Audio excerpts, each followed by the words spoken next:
Boom, we are here. Welcome in, everybody. I am Michael, Destro Designs. We are live from Vibrant End Studios with Brother Block with us tonight. What up? What up? What up? Thank you for coming, my dude. I greatly appreciate it.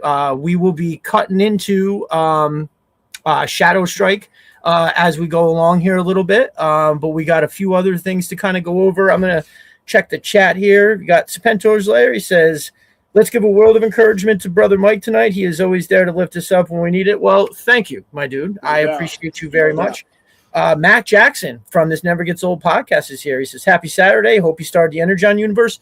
I did. So Brother Evan, the architect, had gifted me like 8 issues, I think, all like the really good ones too. And I read most of those, but I'm going to start back at the first so I can read the Energon universe straight through. I have also randomly been picking up the compendium and trying to get I almost said episode, an issue or two, from the original. Cause I think I said this on when Travis was on with Mark and I on a Monday. We were talking about the comic books, and I had said that I felt like it made me a better photographer having the knowledge of the comic books, right? It's like, I'm emulating something that it would be good if I had it all. So that's where I'm at with that. Thank you, brother. I appreciate you asking. Melted Copper is here. He says, happy late 67th birthday, Destro Designs. That's correct. Yep, we are here. 67. Riptide says, not sure what happened, but Mike gets all the support from the Tides. No, thank you so much. No, this week was a super long week, and I just I'm trying to think how to explain it in a way that I could just say it quick and move on. But I don't know. Sometimes you think you know somebody, and I don't want to be super vague and be weird about it. Just I had an unbelievable exchange with somebody today that I'm still blown away. I wouldn't even know how to categorize it. It's like the response to the things I said to them were just like, what? So anyway, but thank you guys. I greatly appreciate it. Stu for lunch in the house. What is up, Stu? How are you doing? Sending all the best to you as well, Stu. I hope all is well in the town. Stu's town got hit with a storm, tornado. I can't remember. I know there was trees that were bent over with the roots sticking up. So that's when shit was real. And that's also how it's a strong ass tree if it didn't break, but it just tipped. So yeah, shout out to Stu. Thank you for coming, my brother. Max says, I haven't even finished watching last week's episode. It was 5 hours, bro. That's a big commitment. God bless the people that were here and everybody that was in the chat the whole time for sure. Melted Copper says, hey Stu, the show will start soon. Designs drunk driving and hit a bus and he has to hide it. Actually, I don't know if anybody, I haven't drank in 5 years, 6 years, something like that. I started having these nasty allergic reactions to it, like literally 3-day hangovers and whatnot. And honestly, most of the time, when do I have time for not just a 3-day hangover, but whatever. So no, I'm not against it. Time will come for that. I just haven't. And I thought about it a couple months ago. I was like, wow, it has been a really long time. And I'm like this wherever I go. Like I know, alcohol is a social lubricant for a lot of people, and God bless. I'm happy, if you get a little nervous around people or big crowds or that kind of thing is tough for you. I'm glad that you have something that can help bring you out of it. But I'm just like this. You don't need it. Yeah, no doubt. Yeah, for sure. And don't get me wrong. I had I don't know if I have any of them down here, but yeah, I pick up some NA stuff. So like if I go to the barbecue, I still got something in my hand or whatever. Listen to me, I say barbecue like I've actually been to one of those this year. Storm Shadow is here. Storm Shadow 018. He says, how is everyone this crazy evening? Good to see you. Glad you made it. Yep. Now the Copper says, great, minus the realization summer is over. Yeah, so that is the thing about my birthday. It signals that the end is near. 100%. Once you get a week past my birthday, the end of August is here, and that's basically the big line. I mean, I know it's hot where you are, Brother Block is out there in AZ. Yeah. So it's no, we don't. Summer doesn't leave us, brother, till October. I mean, today we're at 115. So. Oh my God, really? Yeah. So kids are in school. People are, football practice. They're out there at 5 a.m. Everybody's trying to beat the sun before it comes up, because you got to go in. we're like vampires out here. You got to go in once it comes up. Right. Oh my God. I mean, that was so. In your winter time, what does that look like? How low does the temperature go? I mean, at night it can drop down to 30s, high 30s, 40s. You know what I mean? Okay. It's the desert. You know it's what I the mean? desert. So it does get at night, but I mean, I would say for 7 months, brother, we're from anywhere from 60 to 75, just staying in there the whole time. Right. Yeah. Oof. Oh my God, that's so brutal. Yeah. Spento's Lair says it's going to be 110 outside here for the next 15 days. That's crazy. Yeah, that's man. Crazy. Good Lord. Snow Leopard is here. He says, don't forget to hit that like. What is up, Snow Leopard? I'm glad you can make it, my brother. Yep. Always appreciate you seeing here. Spento's Lair says, I heard what happened to Mike is someone cut all his hair off in his sleep, and now he's lost his super strength. Well, I did. I'll tell the story real quick because everybody might have heard it by now, but I definitely, my mother blackmailed me into cutting my hair when I was a teenager. I stayed out one night. I fell asleep at a friend's house. I didn't wake up until like 5 o'clock the next morning. And I was like, oh my God. And this is before a cell phone. So I couldn't call my parents. I was like, what do I do? So I just hoofed it all the way home. Like I didn't get home until whatever time I got there. My dad had already left for work and he didn't know I wasn't home. My mother, on the other hand, knew I wasn't there. Hadn't told my dad. Yeah. And so she was like, if you cut your hair, I won't tell your dad. And I had to do it, bro. It was the beginning of summer. Like summer had just started. My whole summer, I would have been grounded the whole summer. So I think I was 14.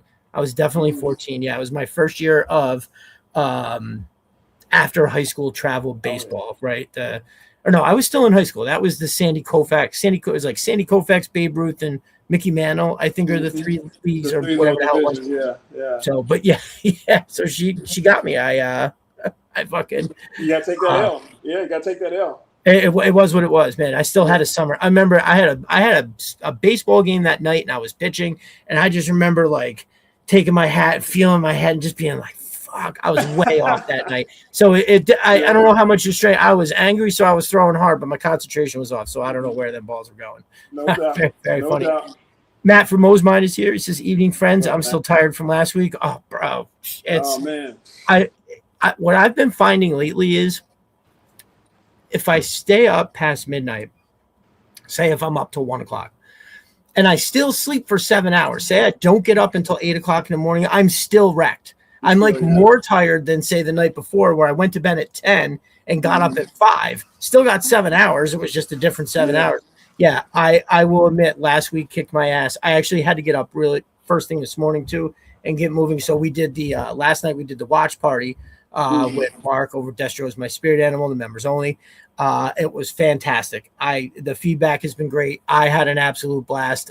We watched G.I. Joe the movie, and we talked about maybe doing it with other movies too, because it was fun and it's relatively simple. Mark had he had his computer, so he had the separate screen with captions on. I don't have them down here now, but I have these earbuds that actually don't go in your ear. They lay like right here and are a speaker, so you can hear everything. Okay. So I just put one of those in and keep the volume down. I could hear it and watch it. It was perfect. Everybody, everybody got set and we were like, okay, we're going to count down 3, 2, 1. And we all press play at the same time. And those things aren't easy to do, man. I mean, I've seen a lot of bad ones. You guys, figuring that out is big time. Yeah. You guys should do several more, man, if you can. That's sweet when you can figure it out.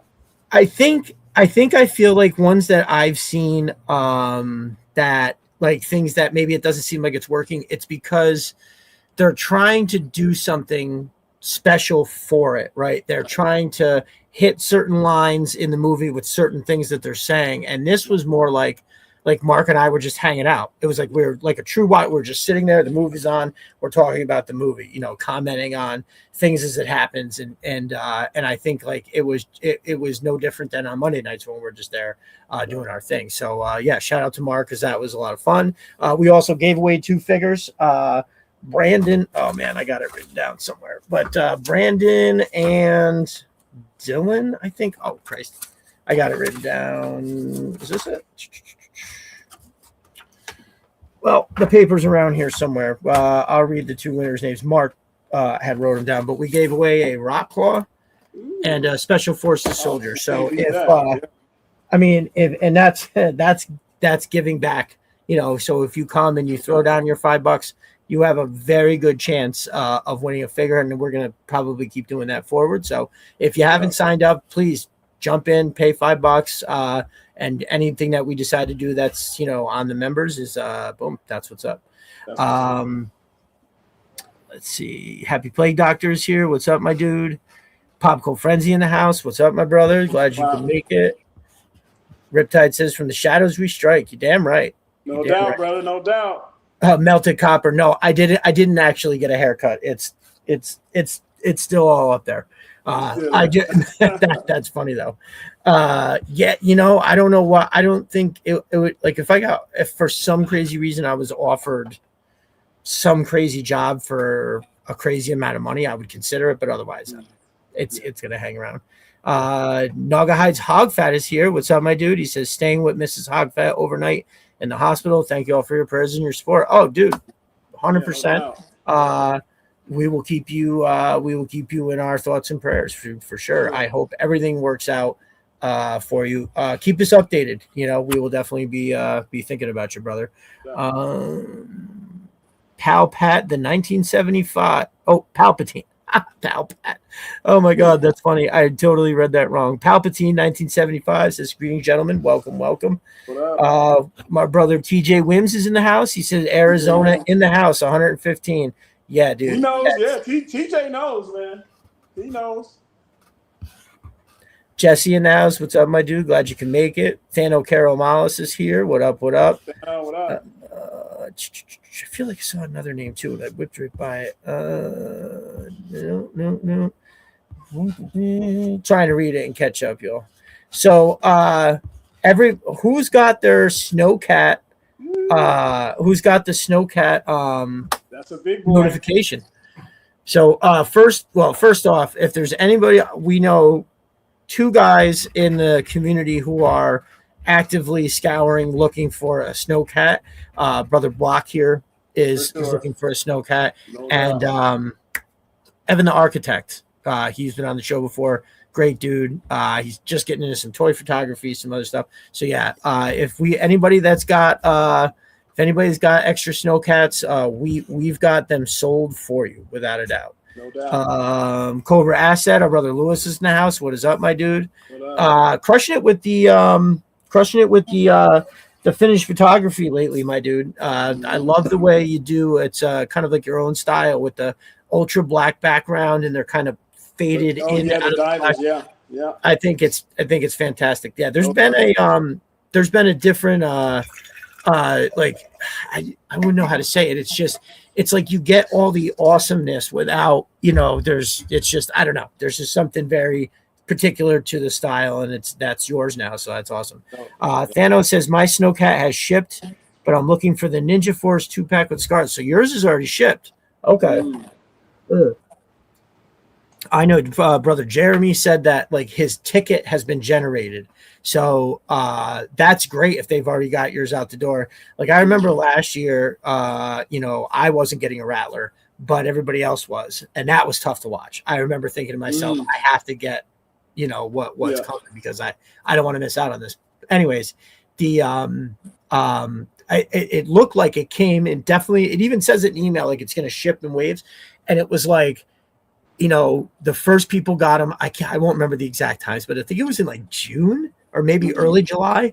People started getting them, and everybody was like, "Oh wow, this is early. This is great." And then then everybody just started complaining. Like after like a week and a half went by, they stopped. Like nobody else. Everybody's like, "Where's my Rattler? We're waiting on the Rattler." And like people were waiting well into August. So I hope this isn't one of those things where like I got the email the other day, but I'm waiting until the middle of September to let me know that it's on the way. So I wondered if they were going to do the Arctic Hiss and a Snowcat back to back. You know what I mean? I wonder, try to capitalize on all that momentum. You know what I mean? Well, you would almost think though, I guess that doesn't matter. Sorry, we've already paid for the Snowcat. But I don't know. I feel like there's something like everybody getting a Snowcat and then coming to the realization, like we haven't paid for the Arctic Hixes yet. Snowcat comes, they put it on the shelf, and people go, I don't have room for a hiss. I can't do another hiss. I cancel their order. Send them either right next to each other, but it is what it is. I do know this. So I've got the Snowcat coming. I ordered 2 Arctic hisses, which I'm kind of like, I don't know if I'm going to be able to get to. That's a fair amount of money. And also I'll have that, and then adding a Arctic Atlas from Mo's Mine. Where am I putting all this shit, man? Yeah. Where I already know that I have to rework stuff, so I have a whole bunch of room right there. I'm in a cube, but on the one side of the one cube, I have a bunch of shelves lined up, and that's where I keep all my Dio stuff. I never use any of that. So I just, for all of last year, I just kept grabbing anything that I thought I could paint or use in a Dio and just started putting it all together. And dude, I got stuff here. I got stuff in the garage. I've never used any of it. I'm not building these massive, where like I have great ideas, and there is definitely, say, I don't know, there is stuff that I use that I bought that are actual props or stuff made by Mo's Mine, Sister of the Arsenal. Like I have all that. Oh, I forgot to put them in the promo today. How the hell did I forget to do that? Wow, it's really been a day. So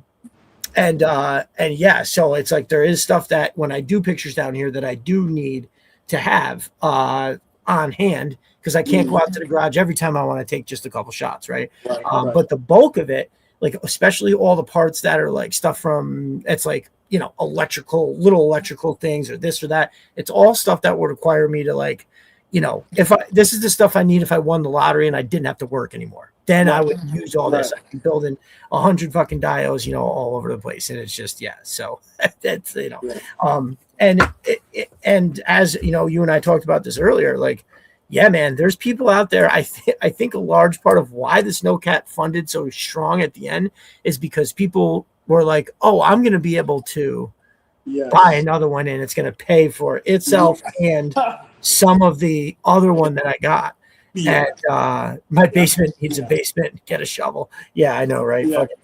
Serpentor says, I had an idea to build an extensive enterprises tower that had a bay where a scale Rattler could dock inside it, have a flip up door like in a cartoon. That would be awesome. That would be awesome. Dreadnought Alice in the house. What's up, my dude? Says he's coming in late. No worries. Yeah, dude, that would be crazy. That would definitely be crazy.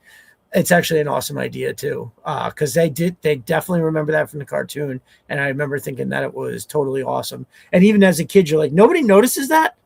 Like they don't know that's there. Yeah. Yeah. So so we're all the Snowcat frenzy has begun. I love that I got an email basically letting me know that things are happening, but at the same time, please don't make me wait. Like we're at what, the 22nd. Please don't make me wait till the end of September for to tell me that it's being shipped. I really want it to come sooner than later. Good news is that now I will have all of the HasLabs that are out. So when I first started collecting, I had bought a lot of shit. I even bought some Gridiron drones that were the only 3D party company I knew at the time. And I bought a couple drones and I was like, yeah, because like I didn't want to spend $500 on a hiss. Even at the time, I thought it was crazy. I was like, I really want it. Like the hiss is like one of my favorite things, but that's a lot of money. And so I'll never forget it. I wound up spending, I don't know, $250 on Gridiron stuff and a stinger. And there was a stinger in there for like 50, whatever it was. And I got them all and I opened them all up and I was like, nope, the hole is still there. Like whatever I was trying to like fill in to take my collection at the time over the top. And I needed the Rattler. So then not the Rattler, the hiss. So I did wind up finding a guy that had, and part of it too was I didn't want to send somebody over eBay $500 and then hope that what shows up in the mail. I was like, I can't deal with the stress of that. And then boom, right there on Facebook Marketplace, there was a guy local. I don't think he really understood what he had. He was a guy who bought stuff to sell it. Well, because I asked him, I was like, it has all the figures, right? And it's like incomplete. And he sent me a picture, the stock picture that they had. Oh, okay. Right on Hasbro, where it just shows the driver and the hiss, and that's it. So I I was like, I kept saying, I was like, but you haven't opened it at all. He goes, no, it's still sealed in the shipper. And I'm like, if that's the case, it's got to be there. And so when I saw that it was sealed, I cut it and I slid the full hiss box out, and I saw that was still sealed, and I was like, that's good enough. I was like, I didn't want to open these, and he gets to see those other figures there and be like, wait a minute, I didn't know this was in there. Like, what is it? So, and I was like, okay, thank you. He's like, you don't want to open it all the way? And I was like, nope, thank you. No, you don't need to at that point. Yep. Well, that's the same thing that happened with me with the Rattler. I met this guy Facebook Marketplace, and the difference, and I asked him, you have the same figures over the message. He says yes. I get to the QT.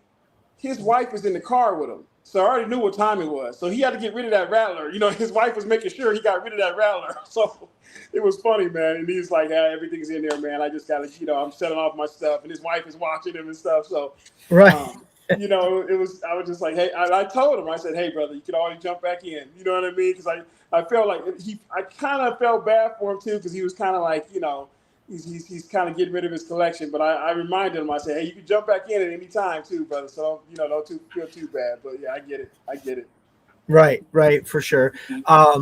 That same guy had a back, the one I got the his from had a, oh my God, the helicopter, Jesus, the Dragonfly. And he was like, oh, I'll give them both to you for 400. And I was like, each, but I was just like, that's a great deal, but I can't do that. What are you talking about?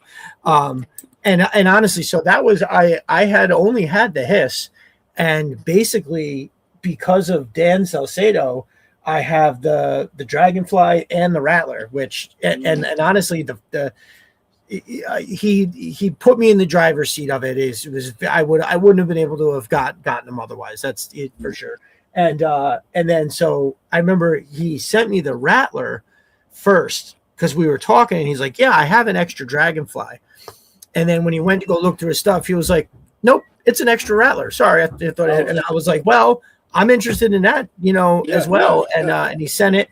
And I was like, yeah, the figures, so I bought the Gunner because I found it on eBay for like 40 something bucks, I think. I think it was something like that, which was fine for me because I know. Yeah, 40. Nowadays, check that price of that guy. Right. Yeah, right, for sure. But then Dan also saw on Facebook Marketplace down where he lives, actually the same guy that he got, I think, the Dragonfly from, the guy he sold him the Baroness and Wild Weasel for $135 together. That's still a deal right now. That's almost like a buy one get one free because they're both selling for like a $1.25 to $1.50 each. Insanity, so thank God for that. And the Dragonfly was bought the Dragonfly from the guy from Marketplace, and he got it sent and everything. So always a big shout out to Dan. Make sure you are watching his channel. That's Curator Dan Collects. Amazing videos. He did that one that blew up quite a bit. It was the 20 most the most valued classified. Basically what he did is he took what something was sold for originally and what it's actually selling for on eBay, and then comparing it. And so he started out with obviously a HasLab that sells for 300 and is selling for 500. That those are going to be high up on the list, but it was very interesting and accurate and well produced and awesome. So shout out to brother Dan. I know he's cooking something right now. I don't want to say what it is in case he hasn't promoted it or anything, but it's going to be dope. Everything he does is dope. So shout out to Dan. Let's see, Rip, what are you getting? What's on Tuesday? Oh, the stuff from Alice. That's right. Good scores. Glad to see you guys connect on that. That's awesome. That Night Raven looked like it was in good condition. I don't think I saw the Conquest, but brother Ellis bought some 3 3/4 Joe stuff. Riptide bought it from Ellis. That's right. So good. Glad you guys got joined on that. So I'm stacked up on it's going to be fun to put the Snowcat box right next to the other three. That I'll make it. Because dude, those boxes are so amazing. Like I can't put those over there. They've got to be hanging out. It's that's kind of my problem, and I do it out with the tools too, where it's like I have like a whole section where all the DeWalt, the Makita, and the Bosch are out so you can see them. and which is fine, but I could really use that space for 100 other things. I have all those pack outs, so I can put everything into them and move everything. If I if I need to roll up to a massive remodel where I was doing, all these different things, and I had people that were working for me and they needed, power tools and shit. I designed it that way, but then I just still have everything hanging out. But I did for everybody. I didn't wind up doing a video, but Friday I was out there in the shop for a long time. So I had my parents gifted me this amazing Bosch router table, and I bought myself new routers to go in it. That was Christmas 2024, right before I hit Classified. Classified took over so hard. I just now, a solid year and 8 months later, put together a Bosch stand. If you had told me that before all this happened, I would be like, there's no way that sat there. I would have used it 1,000 times by now. It just didn't work out that way. So, but I put a real whooping on the organization of it all. And the one thing I noticed is I have so much extra plumbing shit that I need to buy a whole bin system so everything can have a spot. I can find it and access it. Because right now I've got like 5 sheetrock buckets. I don't want to embarrass myself by saying the amount of money that is sitting in those buckets, because like these broken parts and stuff, it's expensive. So yeah, I was thinking today, I was like, I could probably go on Marketplace and sell all this for a ton of money, because I can't return each little individual piece or this or that. But if I put it all out there for once, I'd probably get a buttload of money. But then I'll go to look for something. I'd be like, oh, see, now I need this. And so but anyways, I got that done finally, and it was a little much better. I could walk around. I think the last time I posted a picture or a video when I was out there, it was bad, and I cleaned it up a little bit. But now at least I got 2 4x8, 4 foot by 8 foot chop tables. They were both completely covered in stuff. So I was able to take all the stuff off of one, and then the other one, it's still got a lot of random dial pieces that I have. But I'm going to go through it. I'm just going to throw out so much shit and start over, because I guarantee you, if I throw away all that shit, I'm never even going to think about any of it. I'm never going to be like, oh, where is the little, and it just.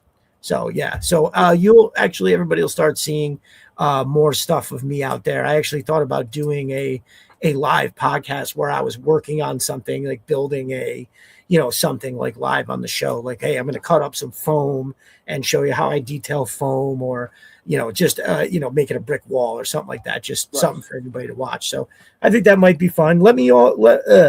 Y'all let me know what you think about that. Because if it's something that everybody thinks they'd like to watch, maybe not even necessarily the Saturday night show, but maybe I do a different night. I just pop on. Because I have a GoPro that, from what I understand, connects directly to the internet.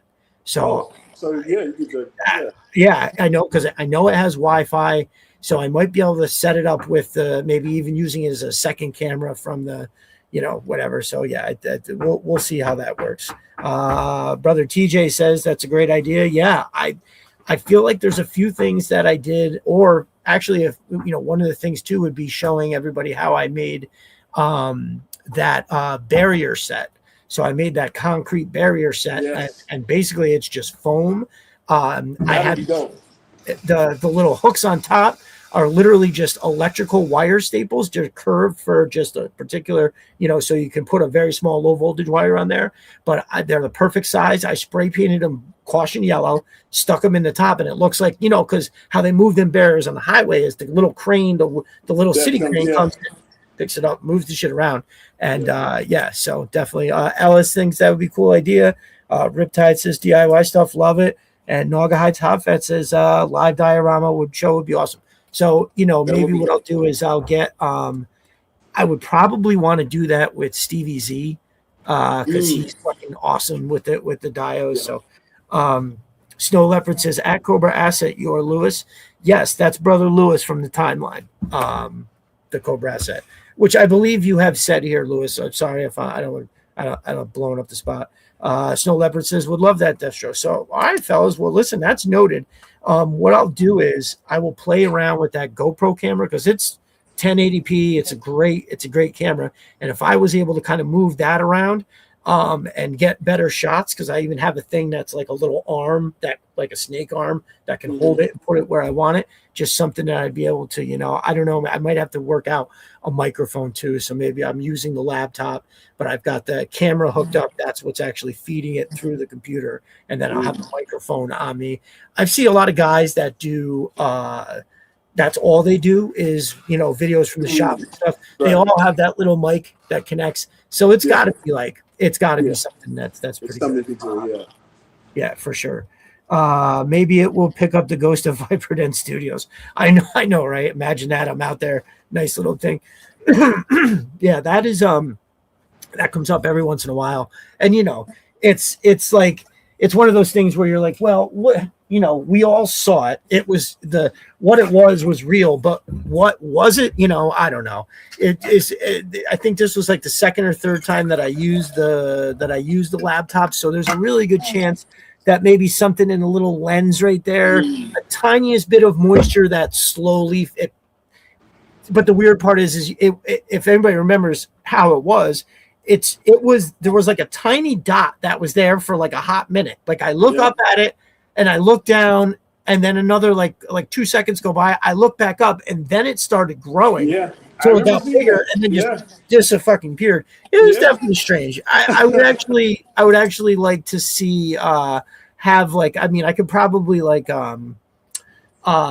email the video to one of these ghost channel, or like, because there's lots of people who debunk stuff where they're like, oh no, it's not about telling people that they're wrong. It's like, just what it is. Yeah. Everything is largely, all of those things that people see, it's almost certainly largely explainable. There's so much that just happens, doesn't necessarily have to be a ghost. But with that being said, I've always felt, you never know nowadays, brother. It was TJ says, who are you going to call? Yeah. Oh, Matt from Mosemine. He said you reached behind you and put your finger through it. I did. I was like, boop. I gave it a boop on the nose, and then it was like that. And well, that's right. That's right. This part I forgot for a second. So I was waving my hand back and forth after the spot that it was in, and my hand was blurring in a crazy way. So there was definitely still something there. And then, because Matt, you were backstage with me, right? And then one of these, so I have like this claw. I got to get that hiss more in the right shot. But one of these claws, now as you see, they're both kind of hanging by one thing. They kind of, but one of the claws fell right off. And now on any other day, I probably wouldn't have paid no mind to it. But since we just had this thing, it kind of made me go, well, what the fuck? Exactly. Yeah, no, for sure. I went back upstairs. I ate something, and I had to come back down here to grab like my phone charger or something. And I definitely was like, looking around a little bit. Yeah. What do we got here? Matt says it's aliens. Yep, the shelf took a breath. That's right. Yeah, that was weird. Joe Busters. That's what we're gonna call it, Joe Busters. Yeah. Ellis says, I saw it. It was not natural. It didn't really look it to me. I have to admit though, I don't think it was anything bad. I have always, and I've had discussions with, like, say, Big Red about this. Big Red famously very religious and knows a lot. Like, if you ever talk to Big Red about religion, he has a very, I don't know how to explain it. You'd have to, he's very smart, and he expresses how he feels about it in a unique way that I always found interesting. But more so, I was telling him that it's, I definitely have always felt like, I have a wealth of experience to say I had a lot of shit happen that helped me in amazing ways. And I can't just say I'm lucky. You know what I mean? I know what you mean. I know exactly what you mean. Yeah. It's not, sometimes it is unexplainable, and we just keep rolling. You know what I mean? We just say, okay, and just keep going. But I mean, sometimes you look back and you think about it, and you're like, that's man, right. You know what I mean? And you're kind of trying to figure that out. So a lot of times we're so busy with stuff, but it is interesting, man, when you're looking back on stuff. No doubt about that. Nice. Just another jerk in the house. What's up, my brother? Thank you for coming. Just another jerk, fresh off his very first appearance into the Viper Den last week on the birthday show. That was excellent. Very much, actually, I was supposed to reach out to him sooner. I definitely want to have him come on, do the solo ride where we can, or at least so. I think everybody's probably got the gist now. When I have people on for the first time, I do like to make the show about them, where I can start at the beginning of what they liked as kids, and then what happened between then all the way up to now, and how did you get, did you have, as we call it, like the dark period, where you don't collect or anything like that. So I cannot wait to get just another jerk back into the chair. And I was going to say on the couch, but that sounded too weird. I know it's like supposed to be for psychologists, but just another jerk says sending the oldest to college on Monday. Well, my brother, you have come to the right place. Brother Block happens to have some recent experience with now. How long is both your kids are in school, right? Yeah. My oldest is 26. So she's working and she's working out, in Manhattan. She went to school in Rhode Island, right there in Providence, and then graduated 22. Now she's working in Manhattan in the financial field. But then my youngest, us having gone to the East Coast, visiting her, every year, a couple times a year. When she was a senior in high school a couple years ago, she only applied to East Coast schools. So she got in, and she's in school in New York, and so she's heading into her sophomore year. So they're both out there. So that's a double whammy for me, brother. That's a long way from Phoenix, man. So I go out there quite a bit. But yeah, man, I know how that is, man. From paying for college, which is a whole nother thing, to actually them being adults out there too. I don't care if they're going to college down the street. You know what I mean? That's still your baby, right? And then they have that independence, and that's where you hope that things rub off on all the things you've shown them and taught them and stuff. So yeah. You know what I mean? It's a thing. I feel like there's something particular to maybe there's more of a vulnerability with they're girls. Not that bad shit can happen to dudes too. Don't get me wrong, but like for me, that's going to be one of the things, because you can only do so much when they venture out. They're at the mercy of the world, and we all know that the world is not that merciful. That's right. So, yes, brother TJ gives us his rundown of all his family. He's got a 30-year-old, a 26-year-old, a 24-year-old, 21, and 19, all in the dorms. Nice, very good. Yes, you got a lot of young adults right there, TJ. That's what's up. Brother TJ was in the Viper Den. It was we overcame lots of perseverance. We overcame a bunch of technical difficulties on my end. Finally, we got it resolved, and we wound up having a great show. Definitely going to have to get you back in, TJ, on one of the now that we've done the GI journey with you. We'll get you back in on a one of the group ones that we do. And listen, special shout out to everybody last week, not just because you gave me all that time, but also because everybody did their part to make it work. We had 9. I think the average, I think the last hour, a lot of people left, and same thing, it was late. But the bulk of the show, we had like 9 people in the actual 9. I think it was either 8 or 9 almost all the time. And everybody did a great job of not talking over each other, doing the thing. And also, of course, absolutely have to go. TJ says, yes, please. No, for sure, brother. Actually, we'll talk soon. I've got, I think I haven't done any promos for it yet, but I'm having Cletus and YT, YT from the timeline, who I've seen a couple of pictures of the collection. It's fucking insane. Yeah. As far as G.I. Joe goes. Now, I think we all know Thano has the biggest collection, but YT has this rooms full of shit that's like, I shouldn't even say shit, of amazing G.I. Joe stuff. It's just like it's crazy. That's all I'm going to say. I'll save the praise for when he's on. But yeah, so one of these at some point next month, brother, we will get together, and I'll have you on with maybe 2 or 3 other people. 4 people seems to work real well. But again, we did the idea of the birthday show was I wanted it to be like a birthday party. You know what I mean? I wanted us to all be hanging out. Like I would fucking love. That's why the idea of Joe Fest where we want everybody to try to get, make the plans to be there next year because, that Saturday night, we're partying. Like, that's gonna all be there's dope. to it. Oh man, I'm there, man. I'm already there, man. We got to do it, man. That sounds too much fun. I know Absolutely. CG had Absolutely. mentioned No, it to me, and some other it's, cats had mentioned it, man. So that's got to be, a definite. I hope everybody can get out there. it's going to be fun as fuck, dude. It's Yeah. going to be awesome. I'm super excited for it. It's which reminds me, yeah. So I think Sister the Arsenal is gonna have a booth. I know Matt from Mo's Mine is working on getting a booth, and I hope they can get them together because then I'll just hang out there the whole time. Yeah, all day You know long. what I mean? Yeah.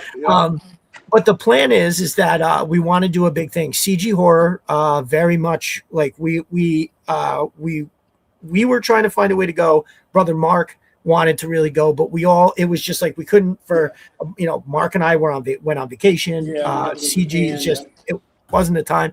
So yeah, so that is what it is. But next year we're going Saturday night is going to be the night. Cletus the Cobra says he's going to make it. I know GI Dave said that he was going to be around. Yeah. Matt from Mo's Mind says crossing my fingers for a freaking callback. Yeah, bro. Let's I don't know if I can start like an online. I'll talk to you if we can maybe start an online drum beat. I'll fucking tag Joe Fest and be like, hey, yo, we're coming. Let's give my brother that booth. Is that how competitive it is there to get a booth? It's really that competitive to. I think everybody wants to probably have a table. It's the biggest one, Yeah, no, I get it. Yeah. And it's being on Broadway. I don't know why they can't. I'm sure there's something that could be done. Matt, we'll talk more offline and see if there's something. Matt says someone has to not show up to give up a space. Oh, wow. So, but then how much would that suck? Like what, you pack the stuff in the car and hope that Friday afternoon, they're like, yeah, somebody didn't show up, come on over. That sucks. When GI Dave was doing his videos, you know what I mean, while he was there, I remember thinking every space had a table. Every space. I'm talking about the intro where you're walking, not even into the main thing. There was people had tables, and I was like, I was wondering. I was like, man, I wonder if that table's any good. But if this is Super Bowl of all that, you just want to be in the building. It seems like. Yeah. Right. No, I agree. That's exactly what it is. Yeah. I just want to be here. So that is the plan. I just wanted to get that in everybody's ear. To do what you can to try to make it. Riptide says the Tides are going to Joe Fest. No way we're missing next year. Yeah, that damn straight, brother. Yeah, there's no way we're missing it next year. And that's right. I was trying to think. I knew there was like two other people. The Tides was one. I couldn't think of who it was. And then I think there's like somebody else in the mix that said they were definitely going to go. Mark obviously said he's definitely going next year. What I would really like to do is, for Mark and I to do a podcast right from when we're down there Saturday night. But at the same time, maybe we just enjoy it. Maybe I pull out the phone for a few minutes or something, but also maybe we just enjoy each other's company. But I think it would be a huge opportunity to not do some kind of something, right? I feel like a lot of people would watch. Speaking of like big podcasts and stuff like that, if you haven't heard already, Mark has sealed a interview with the Hasbro crew with BMAC, Mark Beasley, and the new lead designer, Eric. Now, that is huge. I don't know if you're aware. It's not the easiest thing to get these guys. They work for a big company. They're busy dudes. And, they have to, they can only do so much with their time. And, Mark was incredibly nice to have me come on with him. I'll never stop thanking him for that because, as we all know, no matter what, there's a lot of doors that have opened because he's been so gracious to have me on this show all the time. So shout out to Mark, and I'll never forget being able to come in on this interview because, you seal the deal on something like that. You're then saying, hey, I have this guy, can he come on too? So that it's not just like they didn't ask for me. He offered and said, hey, can he come too? So I won't forget that.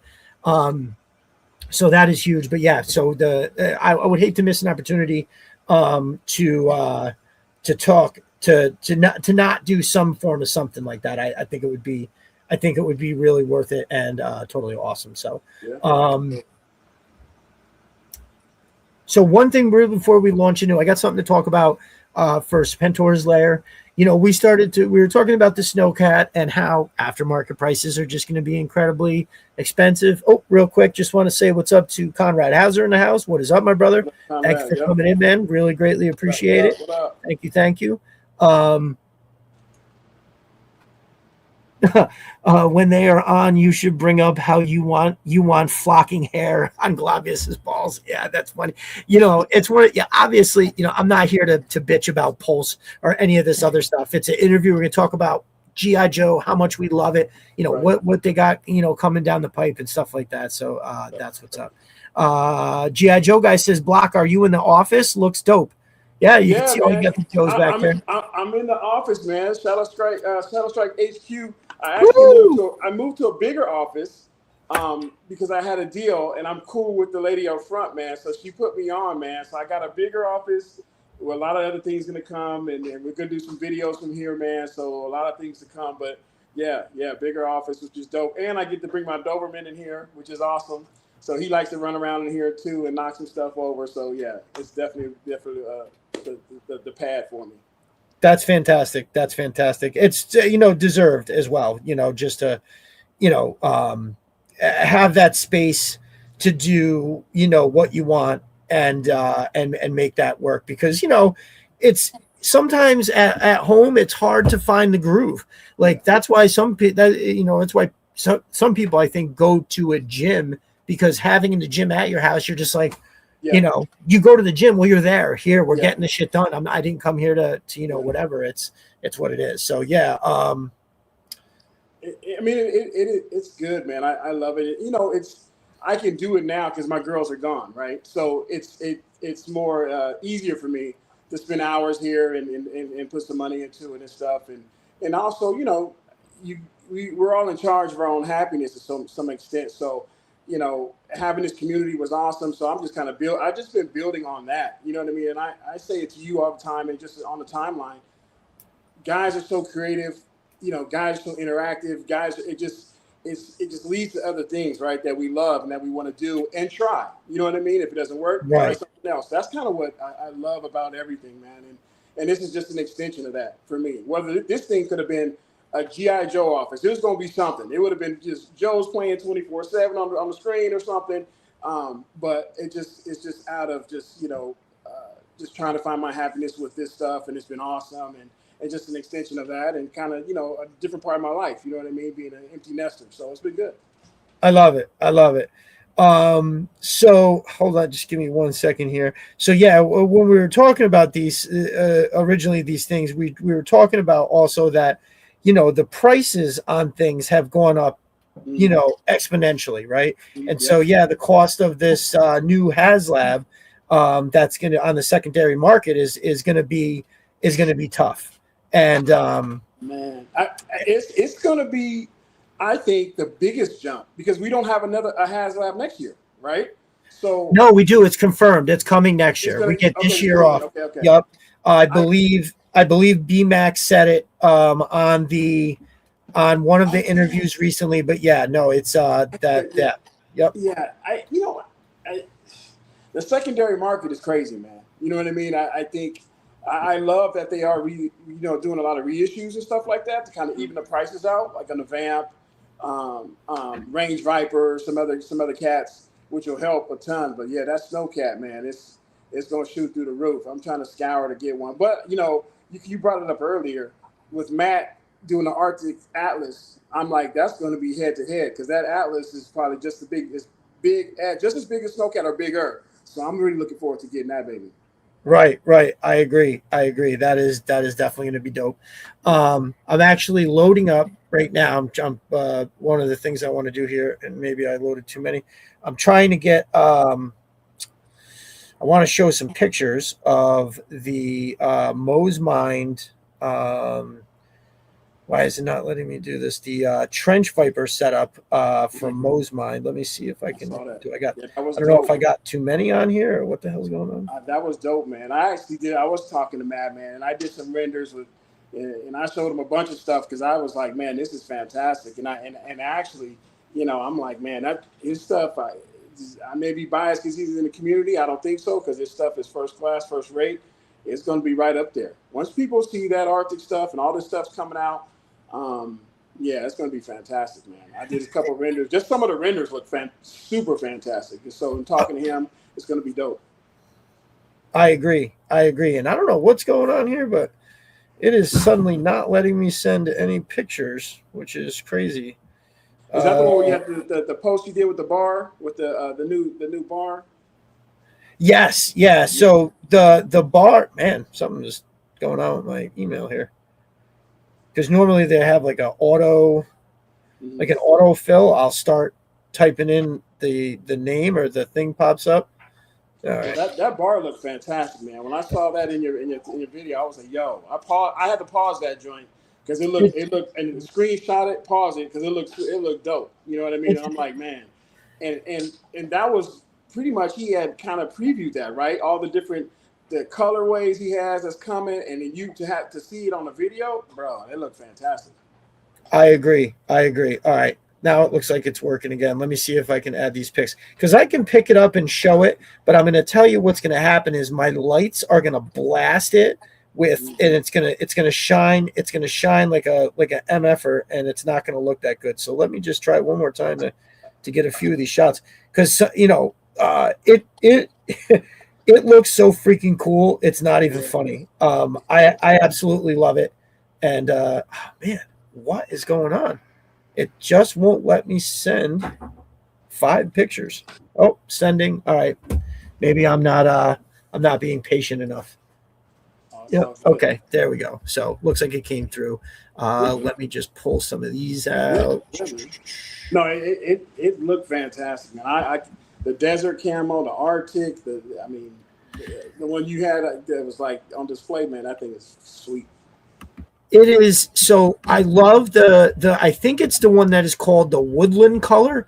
I think it looks so incredibly like everything that we remember, or at least for me, that I remember about camouflage as a kid is exactly that, right? It's like it's that forest green, that brown, that black. It just like completely awesome.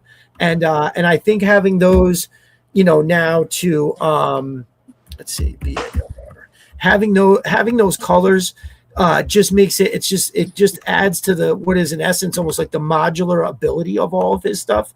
And so now I'm just gonna have to get I'll have to get the an outpost in the Trench Viper colors. As much as I love all the other ones, I can't see myself in getting another one unless it was actually the Arctic one is going to have to become necessary when we have because the Joes will have their like bivouac, right? And but where are the Cobras? Where are the Cobras going to be? So let's see. I'm almost there. Also, so coming up, I will tease this now. Coming up after I show off these pictures, I am going to be going through Serpentor's Lair over at serpentorslair.com is having a contest, a pick'em contest, I believe is what you would call it. I've got all the details and everything like that. And, you don't have to know a lot about football. You could just pick the teams, and it'll be awesome, right? So I will get into that in a minute. Let me this one, and I'm going to pull this one right up, and then we can look at that as I'm grabbing another one. So that is the very front. Yeah, man. It is so awesome. Yeah, man. The bar itself is a killer design and looks fantastic. So it's, when you get something that adds, because look, the fort mods I think are cool because they kind of remind me of, it's like a combination of like the surveillance port and the bunker at the same time. But it's, it is what it is. People complain about it, and that's, if you don't like it, that's fine. But it's what we have. And then when you add something like this, something like this to it, it makes it like you have this whole entire base, right? Yep, a whole base. Yep. So here I got another shot from behind. You can kind of see the colorway there. You got the the Vulcans that he's holding there. You can see the belt fed as it comes around. It's very, very cool. I'm gonna go. Let's see. Is this the one I think it is? There's an up close. You can see the detail on the grip and the belt fed once again. That's fire. I got one more. This one right here. So this is the one that's going to really show you the colorway. Yep. That I purposely put all of that in that shot like that so we could really take a look. Yeah. Look. Yeah. I mean, first of all, just look at all the detail on that panel. Yep. So it's got the feet, right? It's got, if you look at that bottom area, it's what looks like almost like a venting. You know what I'm saying? Like that down there. And then up in that middle area, those like black squares. Matt, is there something particular that those are, or does that just because it looks awesome? But I wouldn't be surprised if that was some kind of a shock absorbing, something like that, just to add to it. Orskizio in the house. What's up, my brother? He says, checking me back at 30. Fire, man. I always think because I love my sub teams, man. Tiger Force and Marauders, and Night Force. I think about this stuff even with Night Force, man. It would be sweet. You know what I mean? Beachhead, tunnel rat those cats, and you got the Psych Out Night Force. This type of camo will go really dope with that team too. Right.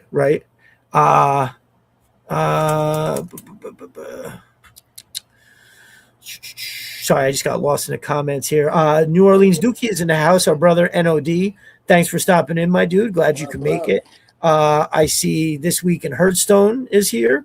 Glad you can make it as well, my brother. Let me see. And then I thought there was one more person. Okay. Yep, my interpretation of reactive panels. I knew it was something. I knew it was something. Jesus, I could have swore I missed somebody else. New Orleans Dookie. Oh, Chris from Sister Arsenal is here. What is up, my brother? Yeah, I don't know. I don't know what happened other than it was just such a hectic day. I barely got the promo shout out. But I forgot to tag my two dudes in the freaking post. I went back on Instagram and did it. But it's like today was, if you missed the beginning of the show, brother Chris, today was a day. Brother Mike had a day. So yeah, this just looks cool as shit. I will be doing something very similar. I have a package on the way from Sister Arsenal, so I'll be taking pics and we'll be showing those off too. But I'm just gonna backtrack here.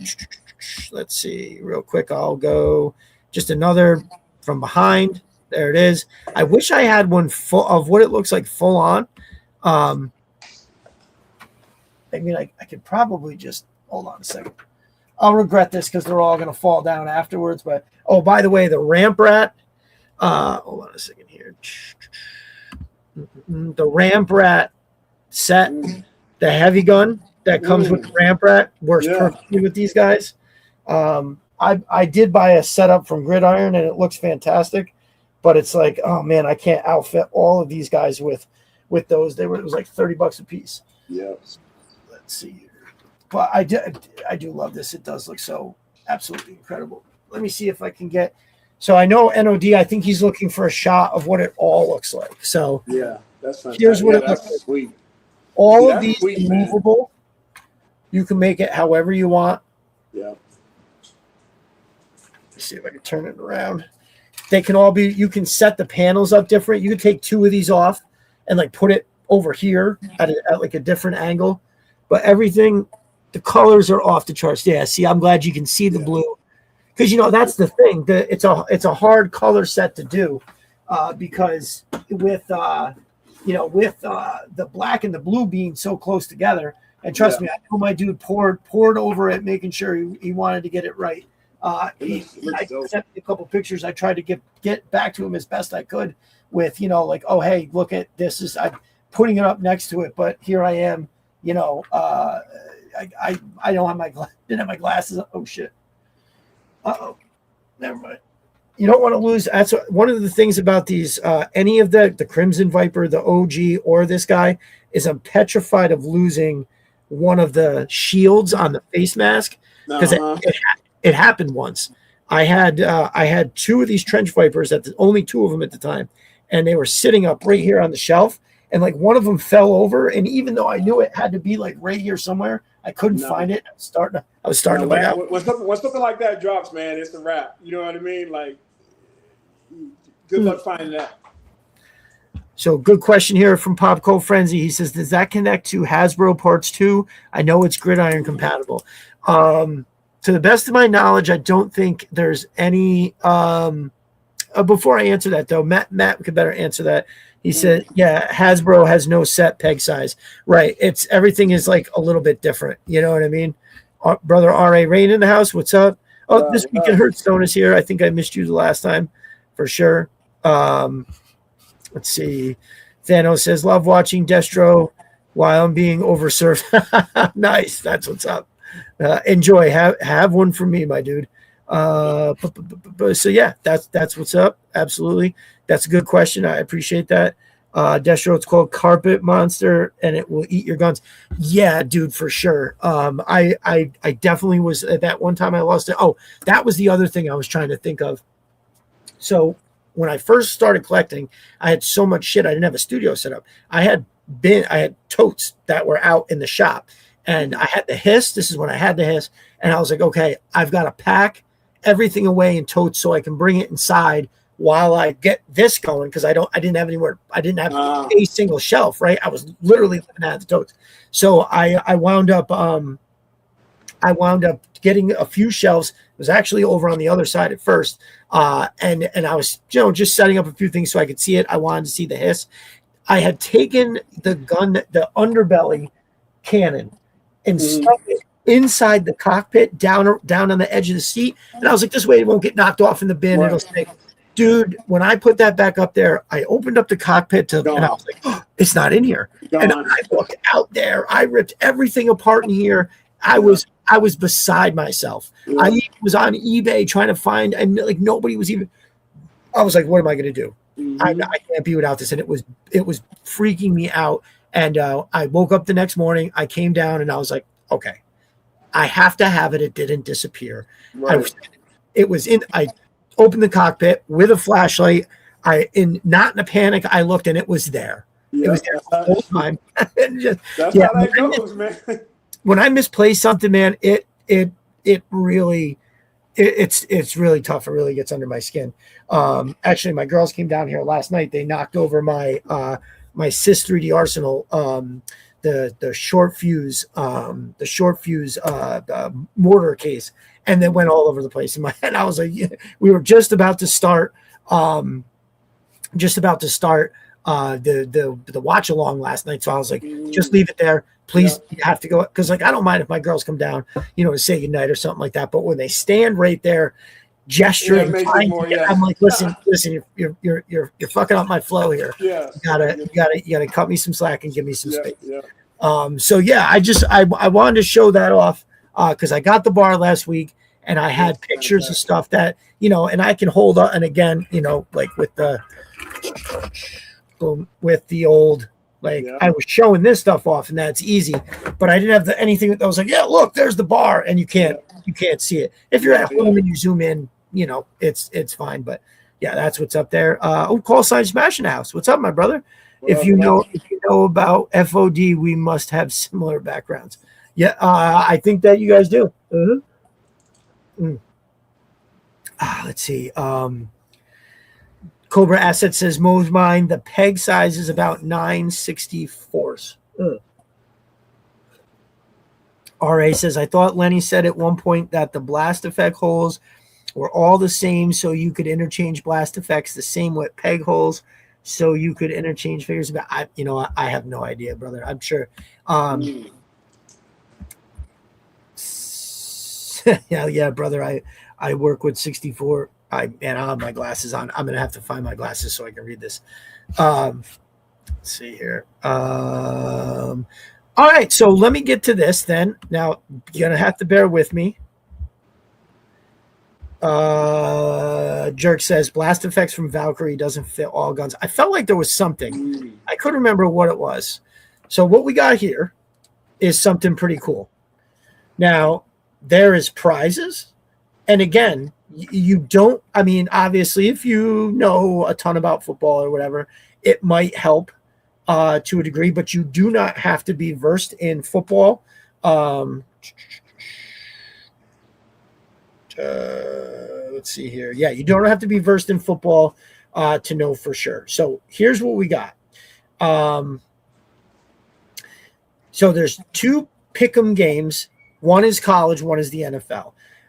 You sign up to participate in the forum thread, which basically means, you got to get over spentorslayer.com, get yourself signed up. Each week you pick the winners of college football and professional football that are selected and posted in the thread by the staff for picking. So it's you don't have to here's the games that we're doing, pick a winner. Like it's that simple. At the end of the 2026 college football regular season, the person who picked the most winners correctly wins. You can participate in both the college and the pro contests. Some examples of previous prizes include a sealed classified cold slither set, 3D printed bunker, and the a classified scale 3D printed bunker, and the Cobra bunker, I'm assuming that's, and the SDCC Jetfire with Void Rivals figure set. This year, the prizes will be just as good. To participate, the only requirements are to be a member of the forum so you can post your picks each week. College starts this week, and this college starts the week. Sorry. It's coming up here. College starts this week, and the week 1 games are already posted in the thread, which means it's ready to go. You just got to get over there. You must post your picks before the games kick off. I send out DMs in the forum private message system to remind everybody when each week's games are posted. So what I'm going to do, hold on a second here. I'm going to do one at a time, and what I'm going to do is I'm going to post the links in the chat. So let me. It's easier to actually do this like this than it is on my phone than it is to do it on the computer. If that makes any sense. Let's see. Here we go. We got that up there. So here is. That is the first link. Now all this is just one is to college, one is to pros. Brother, if I say something that's off, just please hop right in there and contact me. But I think, and then boom, and there's the second one. So that's the threads that will get you there. Make sure you're signed up in the forum. I mean, look, again, you don't have to be good at it. You don't have to know about football. Like, you can even do it if you like. So like R.A. Rain says, if we are choosing team names, I'm claiming the Dreadnoks. I'm sure there's right. I think whatever Spencer's Lair says, you are 100% spot on, Mike. I thank you so much for a great chance to get free Joes. No, listen, this is awesome shit. So in case anybody hasn't heard me say it, I'm in now at 12 fantasy leagues. Now that sounds like a lot. Only 2 of them are redraft, which means 10 of the leagues are, which I'm actually going to be stepping back from some of them this year. I've already informed some people. I don't have the time to get into it, because before I became obsessed again with G.I. Joes, it was all fantasy football. That was the thing. So much fell off the table. Like it literally just like when I was a kid, it cleared the table and then there was nothing else. So like New Orleans Dookie says, my son and I are in a college fantasy league. He killed me last year. Oh, college fantasy. That's cool too. But yeah, so I'm familiar with these kind of games with the sports. I fucking love it. I love football. I played football for 9 years until I had a catastrophic knee injury that completely ended it. I have no delusions that I was going to the NFL, but I'm pretty certain I would have gotten some kind of a ride to a community college or something like that. I would have been able to play like my senior year and all that shit. Because believe me, the only reason I went to school was because I wanted to play football. Like coach was big on that. If you didn't come to school today, you can't practice unless of course you have, maybe a doctor's note or something. But anyway, I mean, it's not like I was super good, but my first year, it was the second year when I was up to varsity. It was, I kept trying to come back from the knee injury. I remember trying to make a cut, and I just was like, oh my God, that doesn't feel right. And I went back to the doctors and they were like, no. Brother TJ says I played 2 years of college football. That's fucking awesome, dude. Yeah, I was a running back and a safety, but I did move up to like a middle linebacker because I was captain of the defense that last year. That's actually how it happened. So when the kid jumped on my knee, we were playing defense. I was literally having the game of my life. I was like this, about to pick off a pass, and some kid cut my knee. I fell to the ground, and when I stood up, my knee swung back. I tore the MCL, the ACL, and cracked the patella. And when I stood up, it swung back into place. And then when I was standing there trying to call I was like, man, this really hurts. I was trying to call the next defensive play, and I passed out from the pain. Literally, I started to fall back like this. Eddie Larkin grabbed my chest, and he was like, "Yo, what are you doing?" I was like, "Oh my God, something's not right here." I think and it wasn't. And then because it would have been faster than an ambulance. They carried me over to my mother's car, and I had to go to the hospital. And it was the worst, man. I'll never forget that. I was so mad. I took a kickoff back for a touchdown that game. So you were balling. I had a 55-yard to the house and another longer one. I don't remember. I had three with the kickoff. I had 3 long runs, took it to the house, and I loved it. I absolutely loved it. It was the greatest thing. When I first started playing, I was really tall for my age, and because of my weight, I kept having to play up against kids that way. So when I was 9, I was playing against like 11 and 12-year-olds, full contact. And I remember getting the shit kicked out of me a lot because I was a kid. I was like, those 3 years are a major 3 years between 9 and 12, right? Mm-hmm. But hey, I grew up quick, and I came back the second year much more ready for what it was. I almost quit the first year. I was like, dude, this is crazy. All these, these kids are lunatics. And my dad was like, you got to stick out the year. You just can't quit. And I'm glad he did, because by the end of the year, I grew, my mind grew into my body size. And by the time I came back the second year, I was sticking people left and right. And there's nothing like football. There's really not. No doubt. All due respect to all the other sports. Like, listen, I loved playing baseball.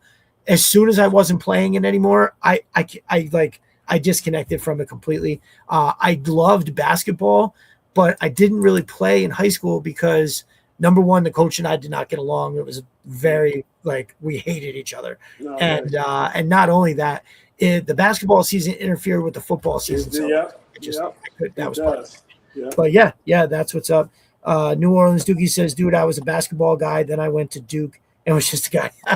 Well, Duke, bro. It's, we all would have been just a guy at Duke. No doubt about that. Right. Hey, just getting there, I think, says a lot, right? That's like saying, you can say whatever you want about a professional player. Like, maybe he's not good. He's in the NFL. He's in the 0.00001% of the population that gets there. So always be proud of that, brother, for sure. Thanos says wrestling is the only thing that I'm proud of. Well, that's something to be proud of, brother. Wrestling ain't fucking easy. Ain't no joke. Yeah. Yep. He said I played football, wrestled, and ran track. I ran. Yeah, that's good. That's well-rounded, my dude. No, I did all 4 my freshman year. That was the only year I did all 4. So basketball, football, baseball, basketball, and I ran track that year because I was fucking fast, especially for a kid my size. That I was super tall, but I wasn't goofy. Some super tall kids can't run it. Well, I say super tall. I was basically as big as I am now when I was 13 years old, which was big. I had a full beard and the whole thing. It was crazy. In high school, I'll tell you, man, we had a lot of good athletes. We were just all crazy kids. Really, that's what it was. We were like the Bad News Bears, but really good. TJ said I was a pro wrestler for PCW and SPW out of Sacramento, California. What? That's what's up. Yeah, that shit ain't no joke, man. That shit's for real. Yeah, your body goes through a lot doing all that, without a doubt. Call sign says, hell yeah, Tano. I wrestled 2 years in college. That's great. Riptide says I did wrestling in cross country. I fucking love it. And then TJ says in 2005 I wrestled for the Air Force. That's also very cool, for sure. Snow Leopard says, I'm doing some O-ring repairs and trying to put together some kit bashes. I love it. Absolutely. Yeah. All right. Hopefully I didn't miss anybody. What's funny, man, Duke's Retro, man, he was in one of those professional wrestling. I can't remember if it was WWE or one of those big ones in the actual camp. Remember, you used to do those reality shows where the guys are trying to make the WWE and all that stuff. Yeah. Yeah, he was in. He got that far, man, and then he had a kid. So he had to come back to Arizona to take care of his kid. But he was on his way to doing that stuff, WCW, WWE stuff, man. So things kind of can keep rolling for you. No shit. Oh, that's cool. I didn't know he got down with that. That's pretty awesome. Yeah. At Starfighter, welcome in, my dude. I feel like I recognize that but I can't quite place it.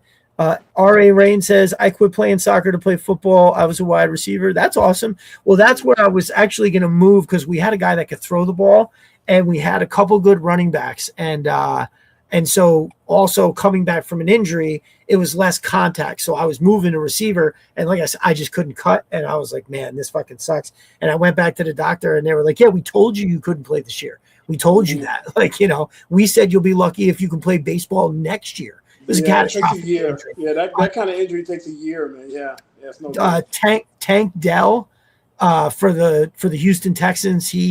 I think what happened to him, if I remember correctly, was almost the same thing, where it was the ACL, the MCL, something else, and then the patella was cracked. It was just, Happy Play Doctor says, I lettered in volleyball. I was the cameraman.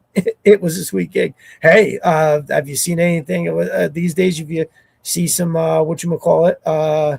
you see some girls playing the old volleyball there. It's cameraman sounds like a good job. Stu for lunch. He says, what do you hear? What do you say? What is up, my brother? Glad you can make it. Thank you for joining us. Jersey Eddie 88.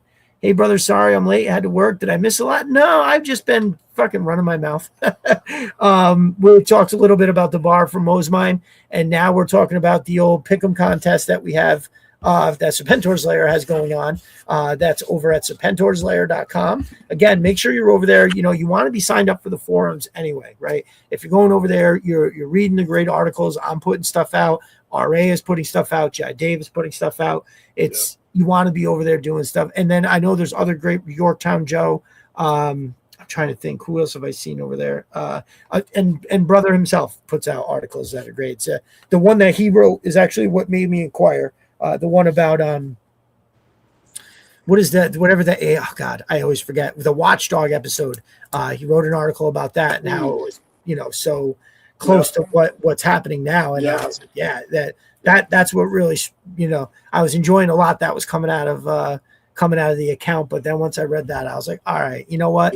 I haven't really sat down to write anything in a while, and honestly, it's really set off something. And here we are now, where I'm back into it in such a way that I was confident to say to you, hey, let me write this comic book. That's very exciting. So that is that. Let me see. Let me get this off the screen.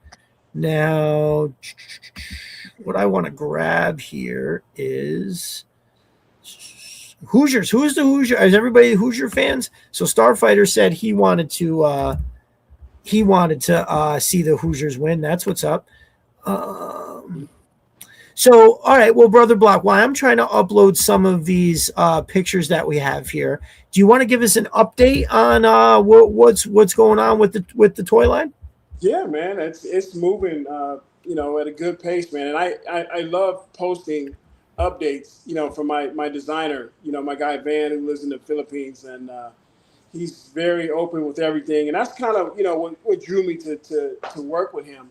Is that he doesn't mind sharing the process, you know what I mean, in terms of actually what's going on and where he's been. And that last post, he really got personal in terms of, where he's been in this journey, in terms of action figure making, you know what I mean? So, it's been awesome, man. And we're moving right along, with 6 figures is the first release, and he's got a bunch of prototypes. And even in the video, he showed a couple prototypes there, not painted, but you can actually see the figure and see the size and the articulation and stuff. And every time he sends me an update, it's just something new and something exciting. But it's, it's a learning process, man. Even for me, and I do it every day. He shows, he'll go 2 hours talking to me about a knee joint, how he fixed it. You know what I mean? How it didn't look right to him, and so, and then the process of doing it, and it's awesome, man. And not only that, man, it's just, I know Bobby Valla, he does a lot of videos about action figure making, which I love, which I have learned a ton. And seeing a lot of stuff that he said matches up with what my guy says in terms of actually getting a figure together, the process of it and how to do it, and why all the figures are made over there in Asia, not here in America, and just different processes as someone that's being involved with it, man. It's just, it's exciting, man. And it's a learning process too. And you got to see, not just as an action figure, producer, but just regular business, how that's done. And it's been fantastic. So yeah, we're rolling right along, man, right on schedule, man. And I'll have a couple other prototypes to show probably this week, which will be fun. I try to do something at least every week. You know what I mean? He'll show me some new stuff. But yeah, it's coming right along, man. Especially with the comic book stuff, which is going to be awesome, and then linking that, and then Garza, I have him doing an illustration book, which a lot of the IPs have it, right? Lord of the Rings, Star Wars, all of them, where it kind of shows the different lands, the different areas, right? And obviously Shadow Strike has a bunch with, the world, the Earth, how it is, the other Earth, where the Queen takes them to, and just different things. So that'll be fantastic to introduce that, names of places along with the booklet that you're working on. So it'll just kind of introduce itself naturally, where, instead of like kind of what you said, you start off with a story where, oh, it's the end of the world. The AI wants to kill everybody. Let's go. You know what I mean? This way is more developed. So the action figures and the story are moving right along, man. So it's exciting. Nice. That's awesome. Yeah, I'm loading up some stuff here. Let me pull something up. We can look at that first. Hold on one sec. Yeah. So this is one of the most talked about guys in the line, if not, the most talked about.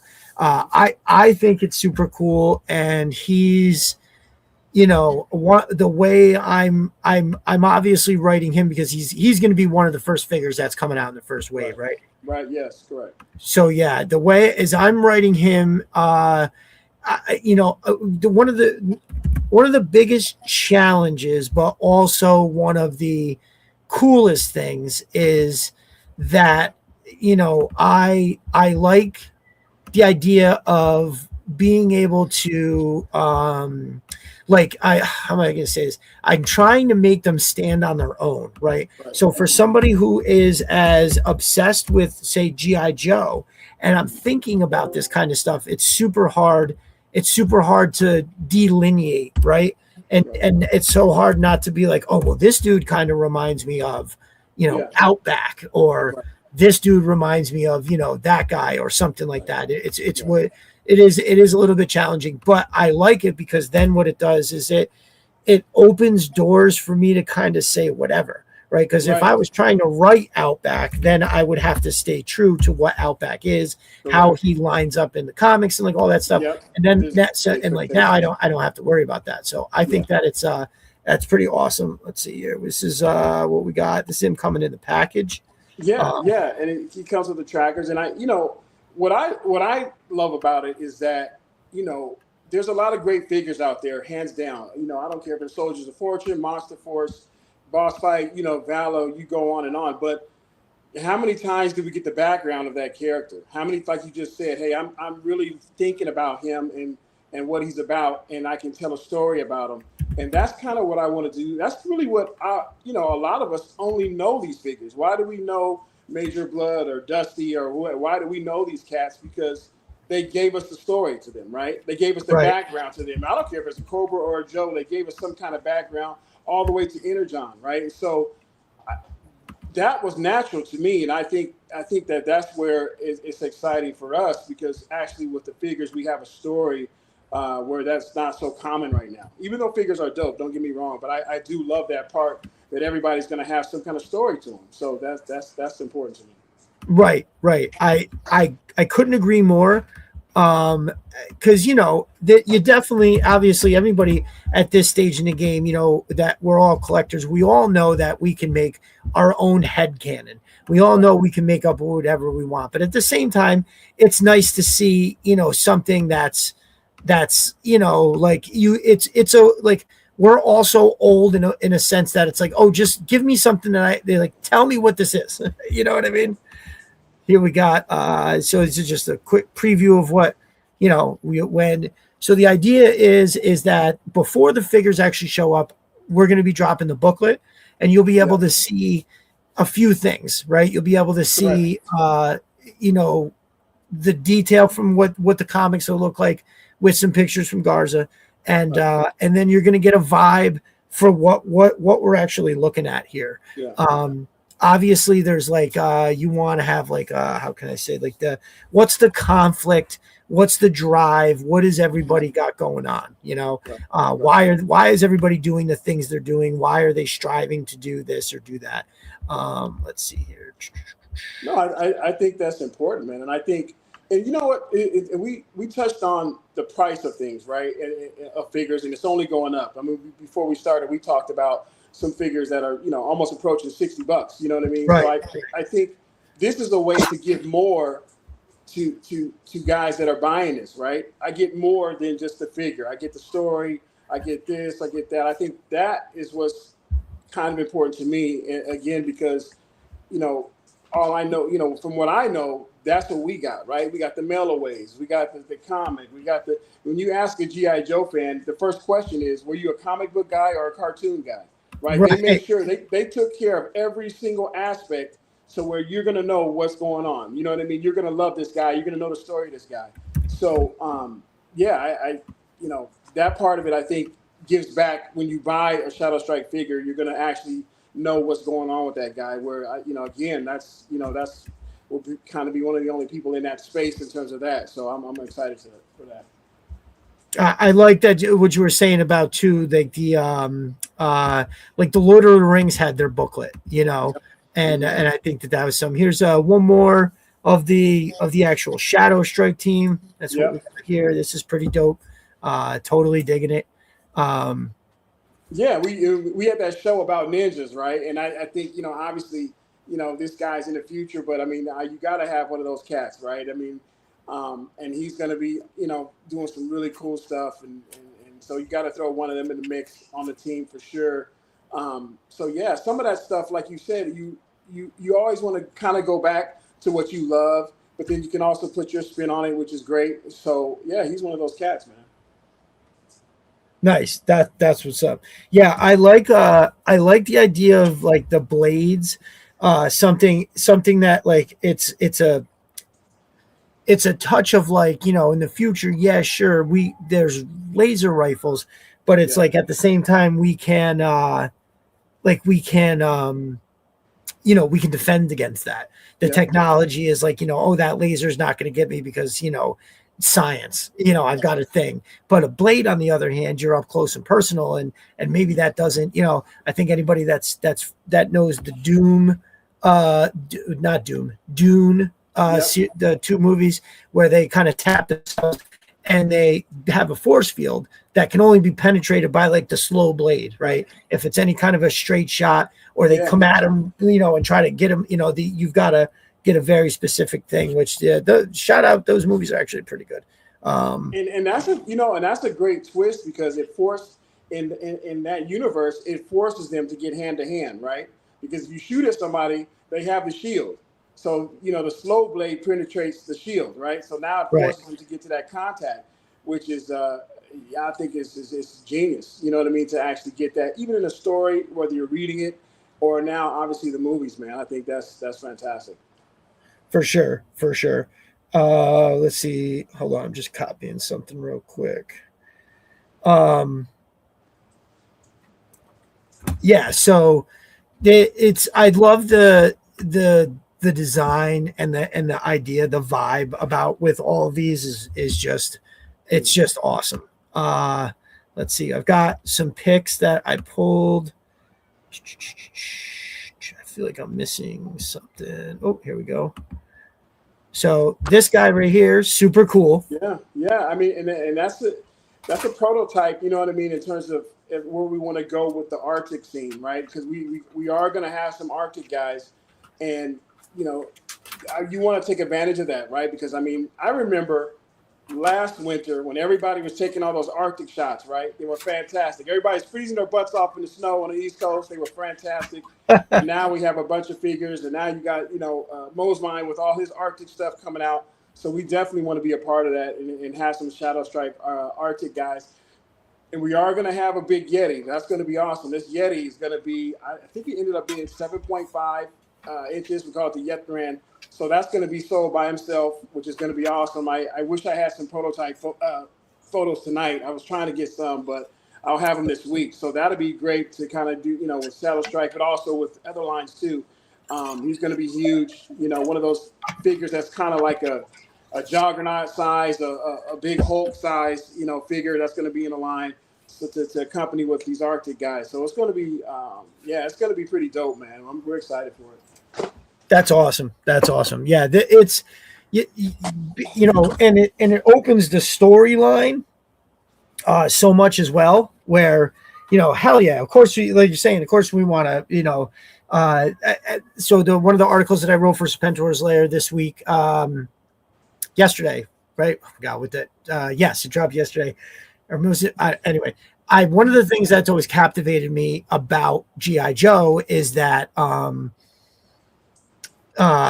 they fight on all the fronts, right? Like they're doing they're in the Arctic, they're in the jungle, like right now in my Good Morning Post, I'm doing Arise, Serpentor Arise, and they've got Rakondo in them, or down in Montezuma's tomb in the jungle.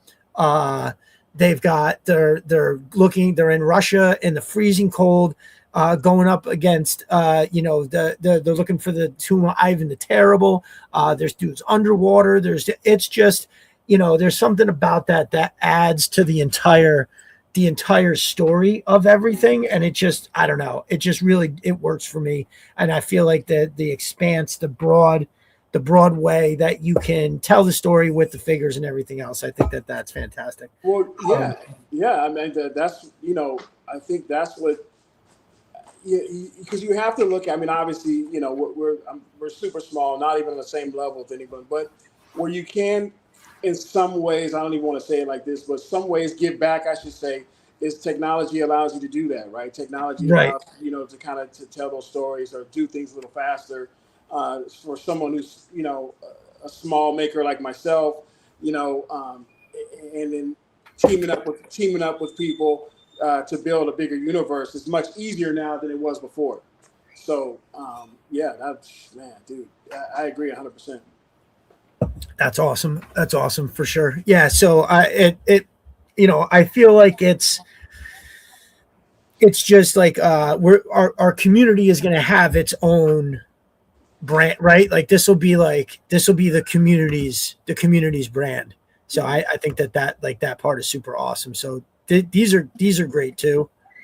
Yeah. And some of these, some of the newer kind of designs we're going on prototypes we're looking at is based off some of the story that that you kind of giving people a preview, where the queen wanted basically cyborgs, right, in a certain way, without not have a different word to describe it, but have part AI robot, part human, try to make a better a better being. So you want to kind of tell that in the figure too, right? You want to be able to show that in the figure, but then still keep the articulation, still keep the realism of it, almost cyberpunk type of situation too. Right. With options, right? You want to give some options to where you can actually take something off, and now the person really looks robotic. If they put something back on, now the person looks more humanoid. So we're looking at that stuff too, man, which will actually fit the story, and then and also give guys more of an option to take pictures or whatever they want to do. Nice. I love it. The golf clap ladies have come down. I believe they're gonna tell me that it's a little late. Aren't you girls supposed to be sleeping? What's going on? I can hear you screaming up there. Oh yeah, we were playing or what do you mean? Oh, nice. Okay. What do you mean? Do you want to say hello to everybody? Give them the golf clap to let them know you're here. All right, ready? Come on, let's go. There it is. There's the golf clap. So the golf clap initially came for when we were announcing the winner. Wait, wasn't it the winners of the contest, the Animus raffle? Very good, very good. Also, shout out to Animus. I saw a project that he's working on right now. It was he's just amazing. What an amazing artist. And make sure you are inquiring, everybody. Make sure you are inquiring with him about commissions, because there's a lot of people who are good, at what they do. There's not a lot of people who are just 100% elite talent. And I think that that's what that brother is, like, without question. He's got the fire back. No doubt. The dude is ready to make. So, get yourself something, and look, real art is not cheap. That's just all there is to it. When you inquire with anybody, like, that's the thing, like, sure, what I do for my business, it's, on average, I charge top dollar basically, but you get the best product, the best service, the whole thing. And of course, and I've always said this, I've always used, I've had opportunities to say, maybe cut some senior citizens, veterans, struggling single parents, anybody that's in a position where, I like to think that I've done a lot of, just like, try to give people their pride. So they'll be like, oh yeah, I'll just send you a bill. And they'll be like, you don't bill people. What are you talking about? Don't worry about it. We'll catch up later. And, and you just never go back and ask him for anything, but that's what's up. Let's see here. Riptide says Night to Destro's girls for sure. Let's see. Where's the next picture I have? Okay. So here we got some in-hand stuff. Mm-hmm. So this is cool. Yeah, man. Yeah. That's the tracker to the right. And to the left of him is a Shadow Strike Trooper, troop builder. So, nice. He's working, and sometimes he'll mix and match pieces on a prototype, because I think I see some of the shoulder blades that'll be on the Dark Legion Trooper, and he's just doing it for measurement, right? Because they'll have the same size. Some of them will be the same size, some of them will be different. So he kind of mixes and matches. But yeah, man, he's on the grind, brother. I mean, he does this stuff full time. So I'm lucky to have him. And I get a lot of messages and feedback every time I post a behind the scenes thing, man. And people are always, hey man, thanks for giving me that look into seeing how this actually goes. So I love doing it, because I'm learning too. I feel like I'm learning with the community, but also, and I've told you this a ton. It feels normal to me because everybody shares what they're doing with us. Everybody's so talented. Everybody's so, hey, look at this, look at that. I mean, I don't care if it's Rip, Big Red with his scripts and stories, Mo's Mike, Chris, CBZ, on and on, right? It's a natural thing, I think, to just show what's going on with these figures too, man. So it's pretty dope. I love it. Nice. That is cool. Yeah, I'm digging it. I love the way it all looks. I'm very excited, and plus seeing stuff like this is just, you know what I mean. Matt from Mo's Mind says, I'm even more excited that your designer is the zip tie guy. Yeah, and yeah, man. Listen, man, he's been doing that for a while, but that's what brought me to him too, because he's so unique in terms of how he was making figures.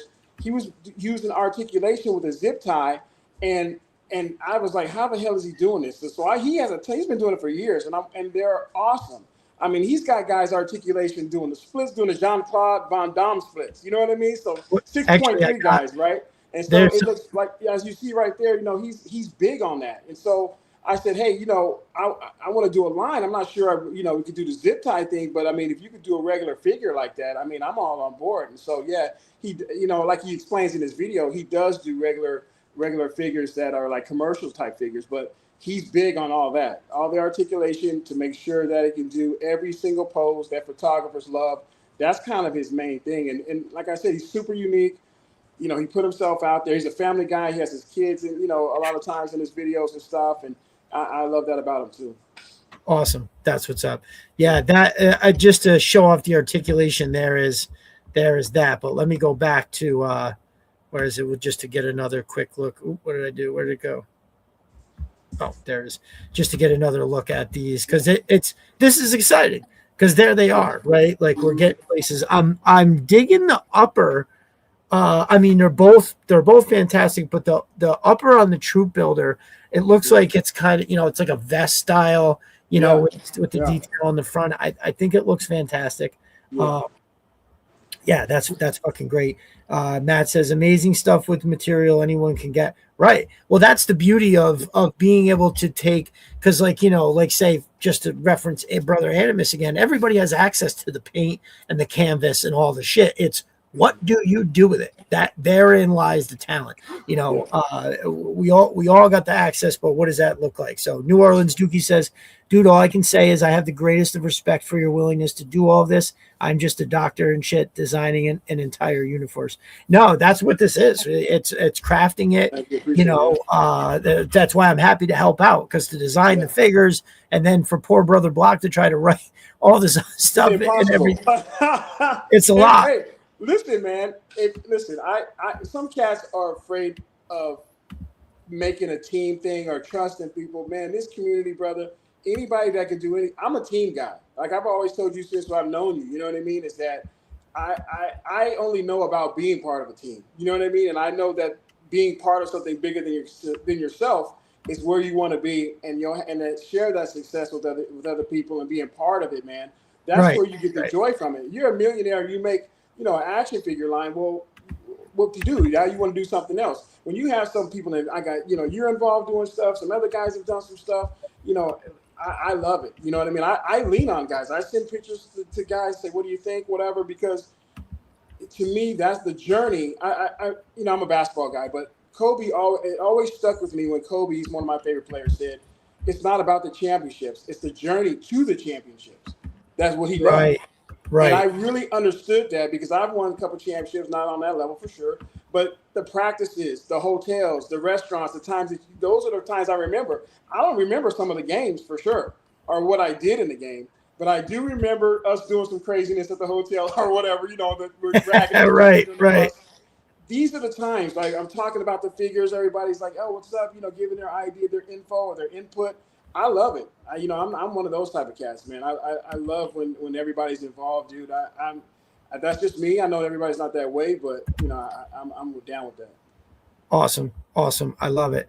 Let's see here. Trying to pull up a few things. So yeah, man, that's you. We're all behind you, and I can't wait to get the booklet out to further drive the frenzy that everybody will have for the figures. So it's like the goal is to have them sold before they're even finished being made, right? Just like you can't make enough, which would be cool. And so are you making a certain amount, or are you just going to take orders from everybody? Yeah, that's that I think is the biggest challenge, because I'm not Hasbro, Valor, or Boss Fight, and so the challenge of actually just doing it, right, this is why people do Kickstarters, is the tooling cost, right?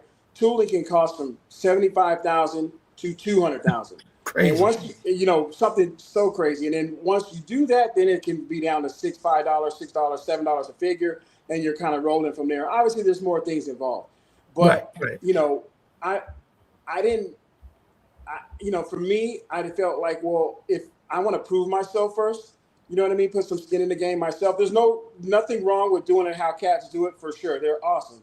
But I thought, let me put some skin in the game and see how far I can get and research it and make sure it's actually doable and I can do it and then go from there, right? And so the quantities is where the challenge is. Like, it's, I'm thinking, okay, well, our first wave will have 500 to 1,000 figures to see how it goes. You know what I mean? Mm. But then you also want to say, well, here's this next line, but then you want to backfill some of the ones you just put out. And so that part is where the challenge is, where it comes in. But luckily, the guy I'm working with, he's plugged in to all kind of small toy makers over there in Asia, from Manila to Hong Kong. And that's, there's King over there at Action Figures is in Hong Kong. So he has a lot of guys and he has a lot of distributors that he deals with. And that kind of led to how we're actually making the figures, doing a hybrid situation to where the outer shell will be injection molding, and then he makes the inner parts. And that way we could do a little bit cheaper, because I'm not doing the 200,000 tooling thing, right? And so in that way I can produce more figures at the pace that I need. So yeah, it's coming together, man. And I kind of have an idea of what how many figures I need right away. But obviously I'll have to see. But I'd rather have more, instead of running out. I mean, that'd be great. You run out, that's awesome. But you also want to make sure you have some coming in. So that's more of the challenge, I would say, right now. That's what's up. I love it. Serpentor's Lair was asking, do you know, do you have like a time when we might be able to start seeing like the packaging and stuff like that? Or I'm thinking soon, man. The Yeti is crazy as it sounds, will probably be the first thing available, man. I mean, I think because I got started on that one so quick, and I wanted to get some of the Arctic stuff out. So, I'm hoping 1st of October. You know what I mean? We have some stuff coming out then for sure by November. All of them will be good in the beginning of November. You know what I mean? So, but again, I know that it takes time, and I don't try to rush anyone that I'm dealing with, but I definitely want to have it out as soon as possible. But I would say by latest November for sure.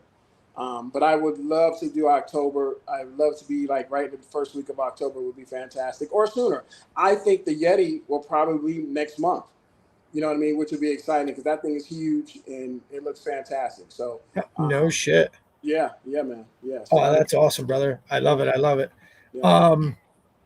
I feel like there was another question I wanted to ask too.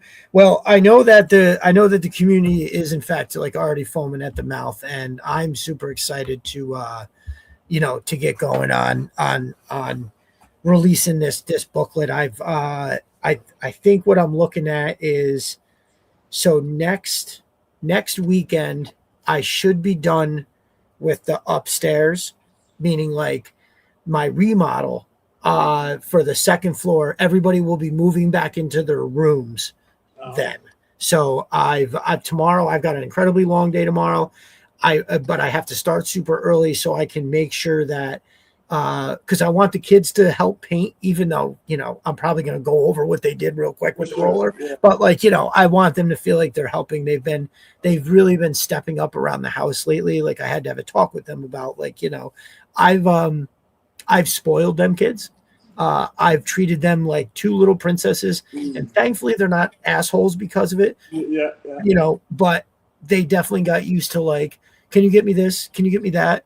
And now it's, you're a living person in this house that needs to be responsible for the things that you do.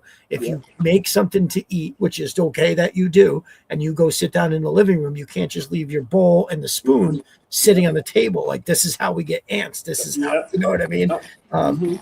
Yeah, it's pretty wild stuff. So, they've come back around, and I've been enjoying them stepping it up and things like that. So, and it was also shout out to them for stopping down. I do always enjoy it, but there are times when it's a little bit distracting. Looks like G.I. Dave is in the house. What is up, my brother? I'm glad you can make it. While he is here, I just went over and grabbed. I am going to drop, just so you know where to find it. What I'm putting in the comments is the link to G.I. Dave's inaugural video on the Hiss tank. So as you see that pop up there, I prefer if you waited till after the show, but there's the link. You know where to find it. Hit the link, you go over, hit the like button, and then you know how to find it. That's why that's one of the reasons I like that like catalog, because like you're bookmarking it without bookmarking it. Just boop, I can scroll back through. YouTube was big for that. Like songs, I'll be like, oh yeah, I've listened to so much music in my time.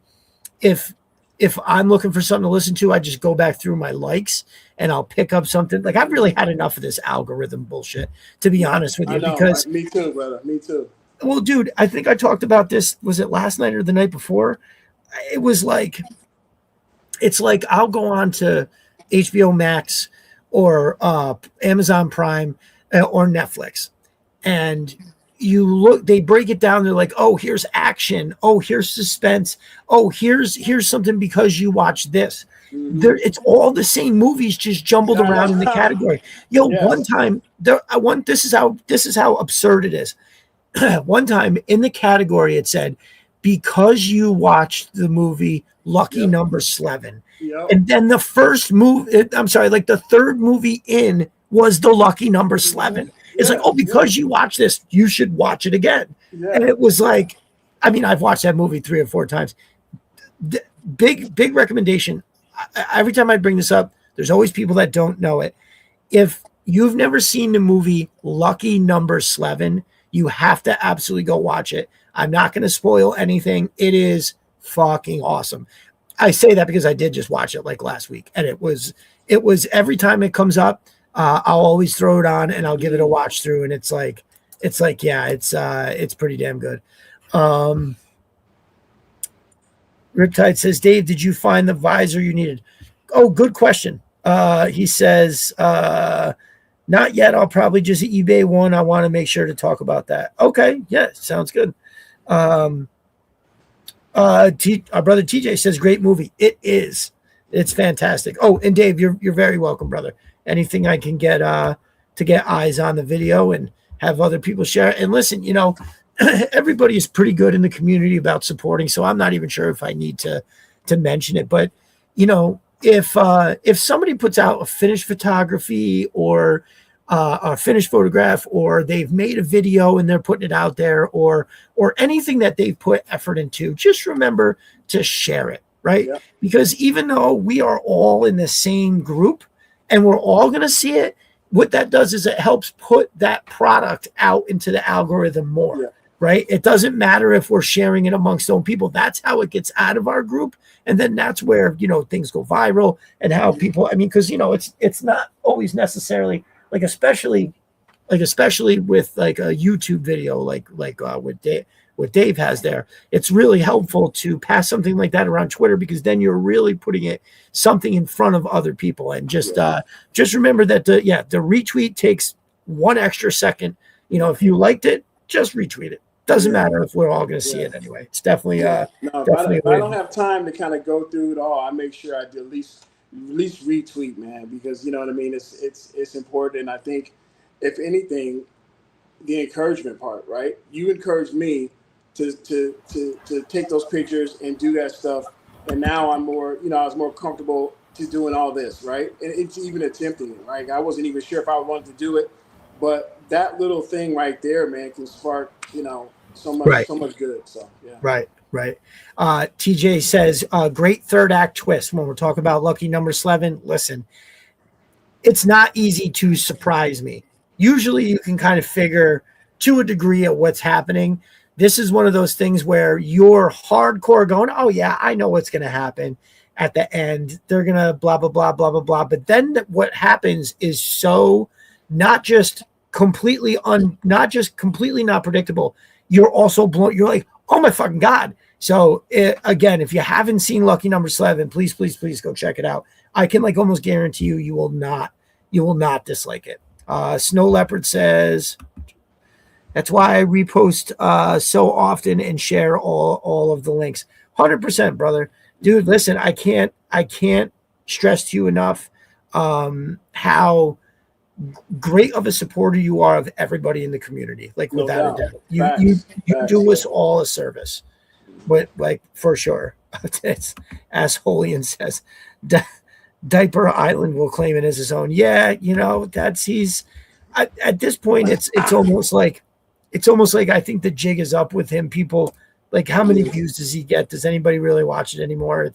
It's rage bait at his finest. He's just using his son, which is nuts. G.I. Dave says, great movie, so underrated. Everyone has helped so much. It's been great reception. Thanks to everyone for the support. Yeah, no, hell yeah, brother. You're very welcome. All right, so real quick. Oh, it booted me out. Oh shit. So I just had some Sys 3D Arsenal stuff loaded up, and then when I got bounced, I hate it when that happens. Hold on 1 second. All right, so I'm gonna load up a few things. We're gonna show some stuff from Sys 3D Arsenal. Here we got, this is the new locker, which is awesome because it's got so much like different stuff in it, and it's like so many parts of it are new. You have the primary rack on the bottom, which looks super duper awesome. Then you've got, your secondary is up on top there. and it just, we're right in the middle, I should say, actually. That's brand new to this actual set. So I've got to get myself one of these to go in with the locker setup I got over here. I've showed the picture a few times. I showed the picture a few times of the from the Cobra Claw launching facility, where it's the claw pilot, and one of the Vipers is kind of hanging out, and you can see the whole locker setup, and it's a great shot. I love it. Actually, I should get that loaded up on here, but it doesn't have this in it, and I'm gonna need that because it's just great. It is dope. It's such a cool setup. Like there's so much stuff between Matt and Chris that it hits the same way the Joe toys did. You know what I mean? Like that part of you as a kid that wants to play with this shit. It's like what it is, and I absolutely love it. Assholian says he doesn't make any videos anymore, mostly posts. He deleted the hit piece he did on Mark. No shit. Well, hey, that's what you get. I mean, that's good that he did that, and hopefully maybe there was a lesson learned there. I mean, ain't nobody perfect, but like I said, I've just had it out for the guy because I don't like people fucking with my friends. And the whole thing on the internet is you try so hard not to get mad because it's like I can't do anything to you. You're over there. This is out of my control. I'm not going to hunt this guy down, so you got to be like, all right, fine. Hopefully I don't run into you at like Joe Fest or something. Right. Let's see. Well, that's good. I didn't know he took that down. That's interesting. So this is the new locker set. Again, you can put anything you want on the shelves, but he's got helmets up top. We've got the secondary, your sidearm can store in, I think that can hold 12, which is great. And then you've got the primaries down in the bottom. Now, one of these things that is really cool is that, space is an issue. So if you buy this, it can go on the shelf as a dial piece, but then you're actually storing stuff in there. It's definitely helping. Spentor Slayer says there are honestly some mentally unstable people. Yes. I mean, and that's not an insult, just something we have to deal with. I think, kind of like what I was dealing with today is a lot of that. There's people out there that are not well. That's really what it is. And, I would urge anybody, like, there's no reason to struggle. We only get to live once. There's no reason to struggle your way through life. There's a bunch of different ways to deal with the issues that you have. There's two different kinds of people. There's the kind of person that suffers in silence and doesn't bother anybody. And then there's another person that is just, they can't get around their misery and unhappiness from affecting the people around them. And most of the time they're, again, like today, you can't talk to them. And when they get upset, they're inconsolable, So yeah, that is what it is. And I'll be honest with you, I'm surprised we don't run into more stuff on our timeline. You know what I mean? And the bigger and more popular the community gets, the more of them we'll have to deal with. I mean, dude, if you really think about the scope of what our community is, and we really only had that one thing that happened recently, right? And if you look past that, there was one other dude who I think still kicks around a little bit. God bless him. But, I feel like our light keeps that darkness at bay. I think because people that are like that, what happens is they are conflict driven people. And if there's no conflict to be had, they're not, that's what gets them off but it's not happening if we're not arguing with each other. They can clearly see, I'm not going to be able to rage bait anybody here. I'm not going to, the fight I'm constantly looking for is not in this community. It's not there. Yeah. For sure. So this is the new part of the locker setup. Make sure you get that. What we got here is this is a new wall setup. So what this looks like here, if you fold that wall back over, it creates almost like a holding cell, right? Like a place that you got a guy sitting in. Chris has the doors. Asshole and says, I don't even like G.I. Trying to rage bait us all for sure. Riptide says, Storm Shadow, when I joined, everyone here was awesome and still are. The community is just amazing. Welcome, brother. Storm Shadow, thank you so much. Yeah.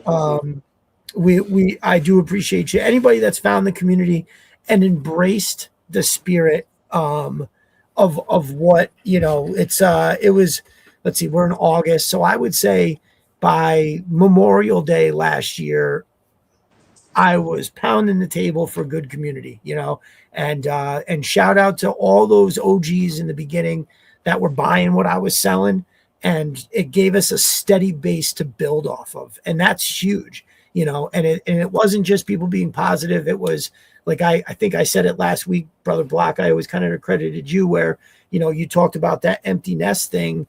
And you saw all the people that jumped in the comments. These are dudes who never said anything like this for the months that I had been there. And everybody kind of came in and was like, yeah, man, that shit sucks. Yeah. And also, CG Horror also being super open and honest about what he went through. Marky Potter also. I feel like those were examples that literally people just continued to follow. And I had DMs and all these different things with people that were talking about the community saving their life.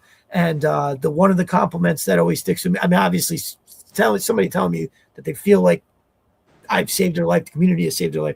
There's not much that can make you proud, more proud than that. But one thing that a couple people eventually said was that when they put their phone down, they go back to their regular life or their real life happier than before they picked up the phone. So what we're doing is not only affecting that person, but if he's turning around and then being more happy with the people that are around them, that means that those people are turning around and being happier to the, it's exponent. It's a mushroom cloud of positivity that, I built a lot with my business and my I think I do a pretty good job being a dad, but besides that, there's nothing I'm more proud of than this community, like without a doubt. And Spencer's Lair says that's holy, but you're a friend, and that's all that counts. 100%. Like if somebody was like, I don't know how I feel about these Joes, but man, you guys are awesome. I'd be like, that's cool. You know what I mean? Dave says, same here. The community lifted me up big time. I was down in a black hole. This community pivoted to stuff I really care about and forgot about all the bullshit I was pissed at. I appreciate it. Yeah, that's what it is. Online is just rage bait from one end to the other because that's what makes people money, and that's not what we're about here. So pretty dope, and I love all the community shout outs. Let's see.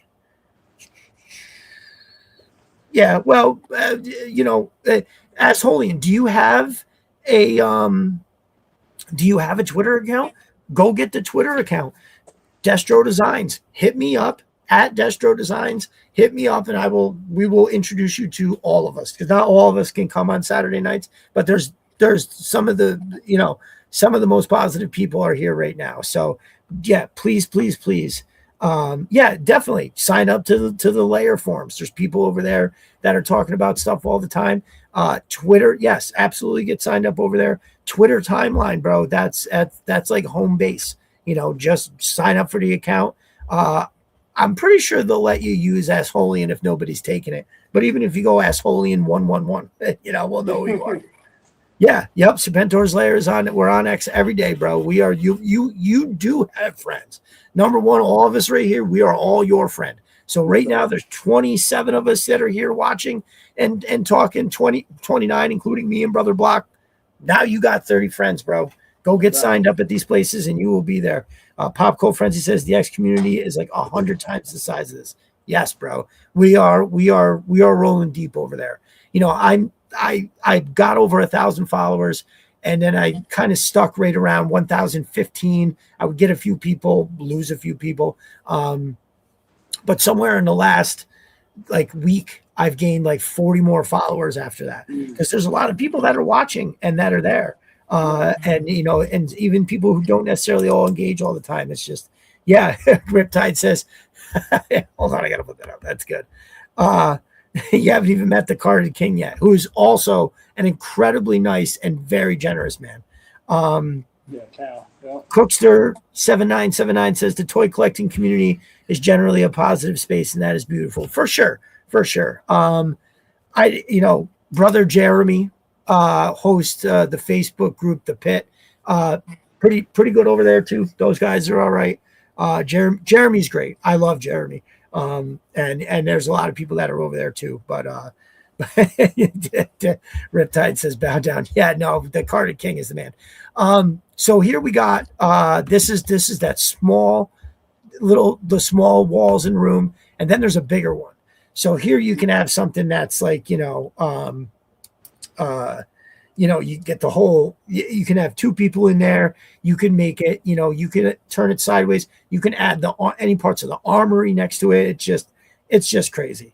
G.I. Davis says, I made a stupid Amazon list about not returning figures, and it has almost 50K impressions. That's a tactical breakdown of the hiss is low. I know. I can't figure X. Listen, brother, anybody that tells you they know that what to do for the algorithm doesn't know what they're nobody knows. That shit is ever evolving and frustrating. So what was the one thing I think my most liked tweet is I reposted or I quote tweeted a Serpentor's Lair. He had a picture of Soundwave from Transformers. And I reposted it, and all I said was arguably the best Transformer ever. That's all I said. It got like 400 likes, and I have all this finished photography that averages about 50. You know what I mean? Something I put hours into. So trust me, bro. I know what that's like, dude, and it is incredibly frustrating. Yeah, dude. Try not to lose it over that because I don't get it either. Stu for Lunch says you need the combo sink toilet for that holding cell. Ooh, that's interesting. Chris, if you're in the chat, brother, that sounds like a pretty good move. But this thing is cool as shit. But damn, that would be awesome. You don't want to constipate a Joe. No, that'd be really sweet. I've got something else here. So here's the new. I've got the medic insert. So if you look at the top left, I have that insert coming because I have the long and the short cases without the medical dial. And I think also on the way is the actual case that has all the stuff in it, which are all fucking awesome. Riptide says my most liked was the repost of the Cobra Commander Rick Roll video. Yeah, I know. It's good. That thing is hilarious. And I have the spine board on the way. I had to have that. I couldn't help myself. I absolutely had to have that. So yeah, that's the new med stuff. Make sure you're over there. sys3darsenal.com. Oh, I never put Matt's Etsy in the chat. I will do that after. I'm going to get some more video or more photos of stuff from my brothers here so I can kind of mix it up a little bit. But I'm actually gonna add a couple more photos real quick.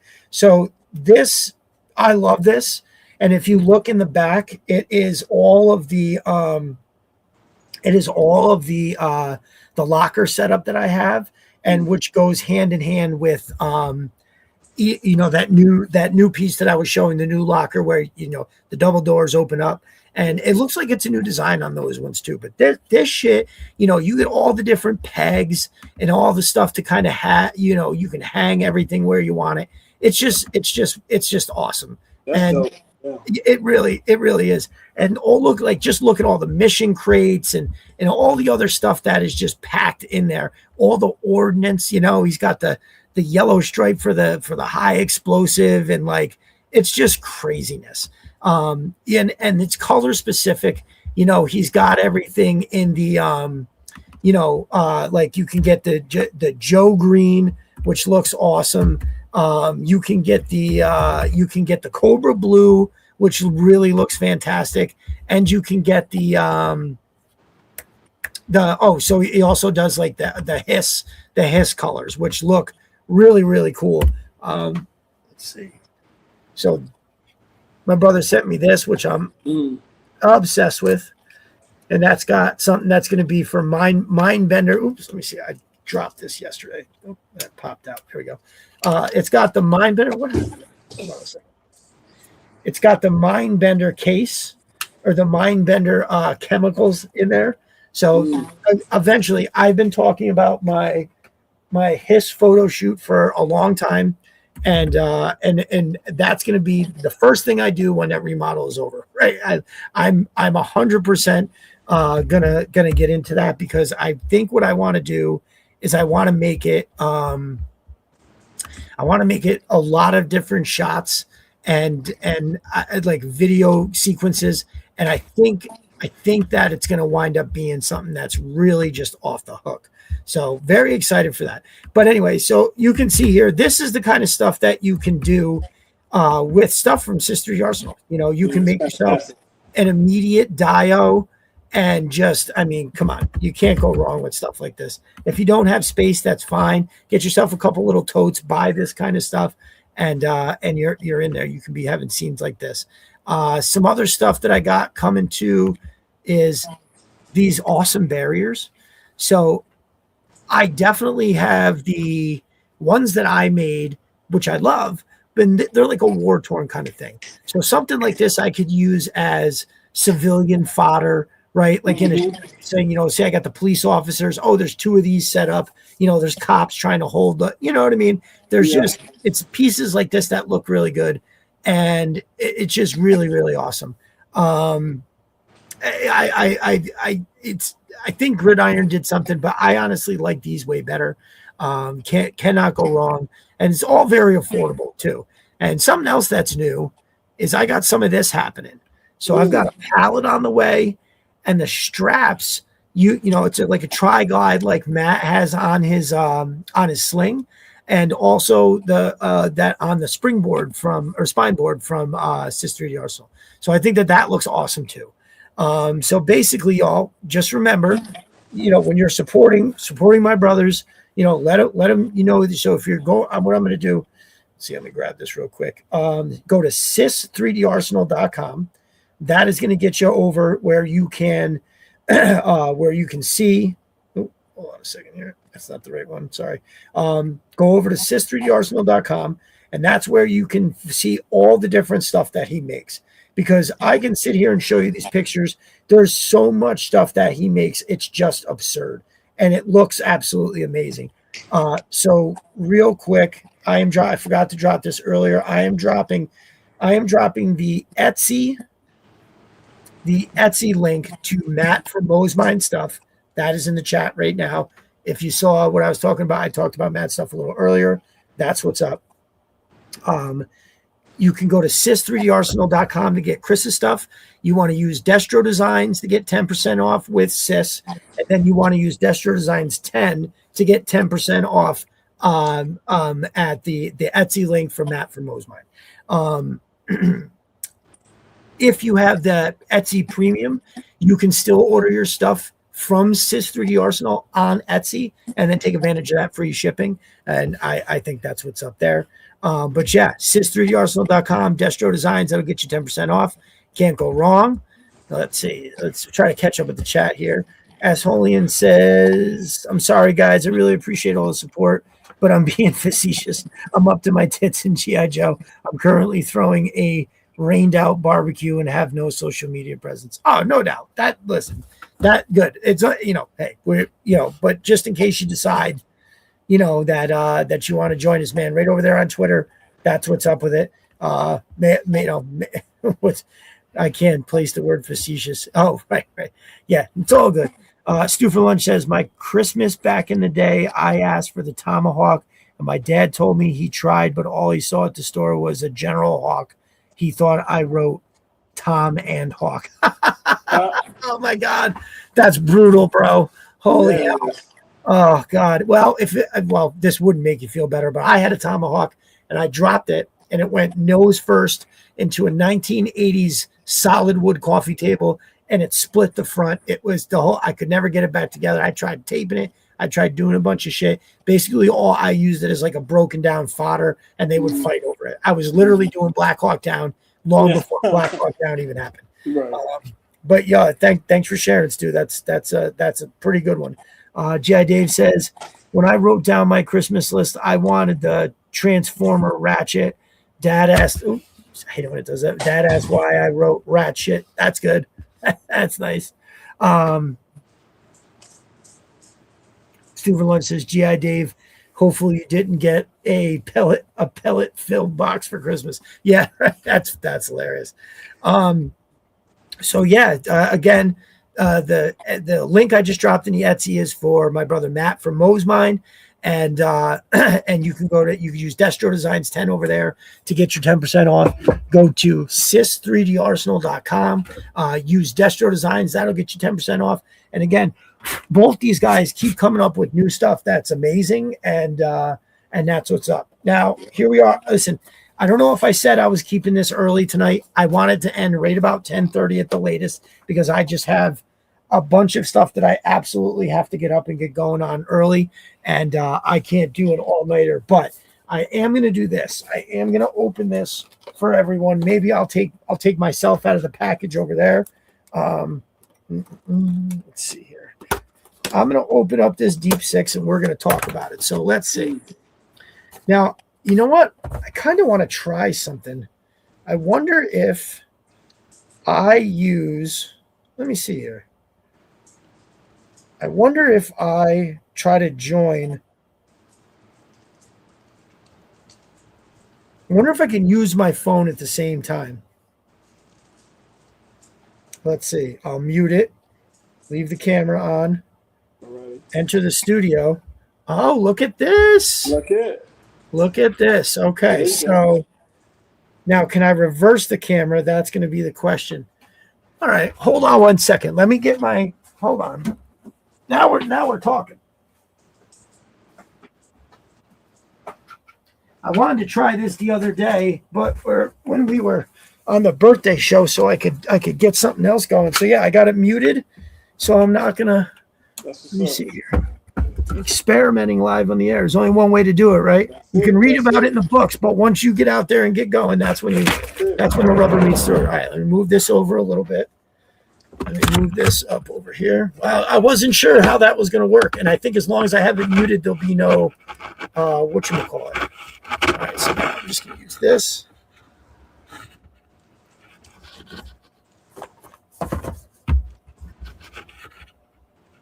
You know what? Hold on.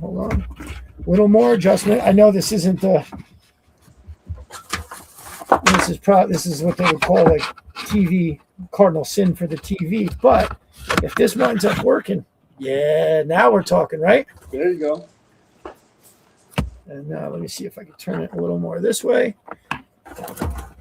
Let me get that out of the way. All right, y'all. What do you think? Is this working for everybody or what? Let me turn that like this. I don't know why the camera.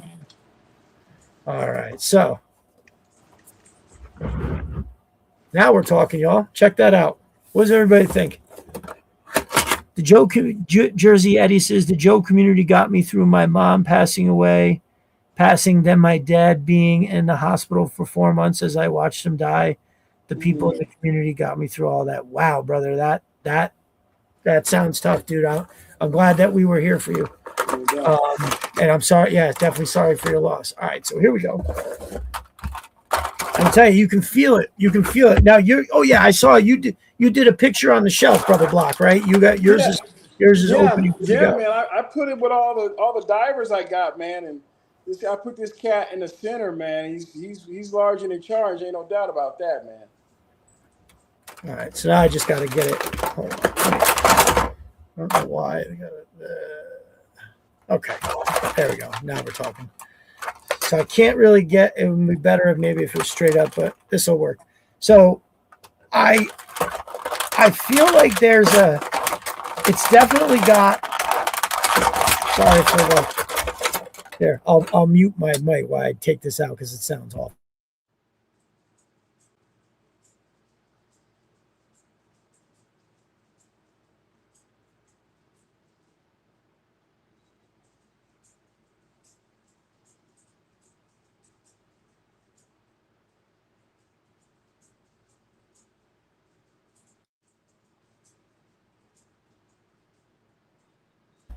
All right, so here we go. So right off the rip, that's nice, man. That face sculpt is tight. Yeah, it is. Now, is his head smaller than a regular classified? That's what I was thinking when I first looked at it. It is, man. I mean, Okay, this is weird. It is. They made him like he's little, like he's a little dude. You know what I mean? So Grunt's head is like twice the size. Hold on, let me see if I get this in the camera. Yeah. Look at that size difference. Let me put them right next to each other. Yeah, Grunt's head is much bigger. He's like look at that. A 3 3/4 size man head. You know what I mean? Yo, that is definitely closer to a 3 3/4. Yeah. Wow, that's a little wild, huh? Yeah. I haven't heard anyone even bring that up. You know what I mean? Like it is smaller. You know what I mean? No shit. I want it to be a 1/18 inside the suit so bad, brother. It basically is. Right. Stu for Lunch says Grunt looks like a Mythic Legion size head. Dude, I thought maybe it was him, but I could let me see what other figures I got right here. All right, so hold on. I got Clutch, whose head also. I mean, I think a Kiko's head is maybe the same size. Huh. Maybe her head might be a little bigger. She does, dude. Listen, I'm telling you, I got it over there, and I'm about to go get it. But so, okay, I'm gonna try to move past that, right? And let's get into the rest of it. Let me get this a little more light over here. So, okay, if I take away that, and I'm trying to wonder like how and I don't know why I keep coming to it, but how does it work? Because like his size looks like, all right, look at his head. His arm would go to what? There? Like here? Yeah. And then he's just, maybe that's the thing, this part. Okay. That actually kind of makes a little sense. So like from the elbow down, maybe he's controlling something from inside the suit. So I'll tell you what, though, this is all very nice. There's a lot of good molding detail that, there wasn't too much crazy paint stuff, when we were kids. I think it's super true. Let's see, we got the hoses go there. Let's put the backpack on because I do think this backpack looks cool. What is it? So like this. All right. Okay. That looks good.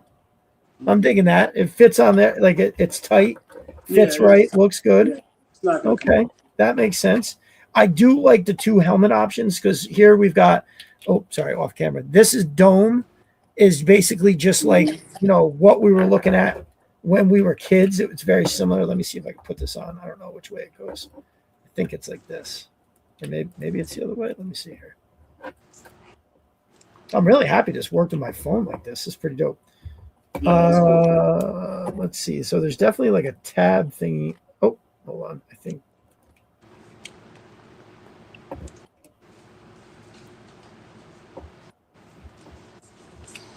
Okay. Well, that's definitely going to be it. I'm going to take it right back off. So, okay, here we go.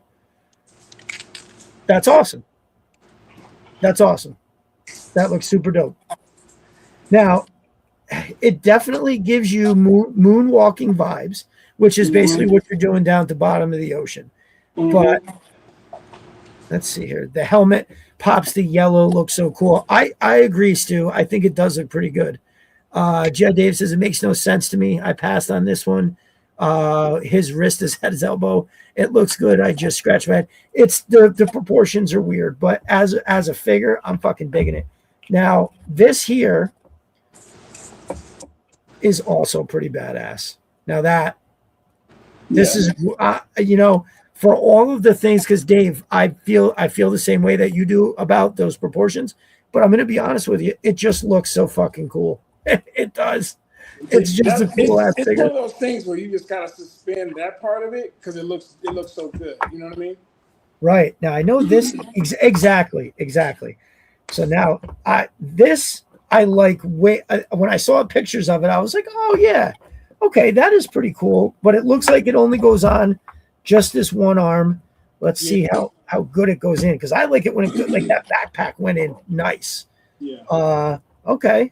Yeah, it just goes on that arm. Yeah. Okay. Sorry, I know my camera work is tough. I'm gonna need another light over here too if I'm gonna do it like this. Actually, hold up.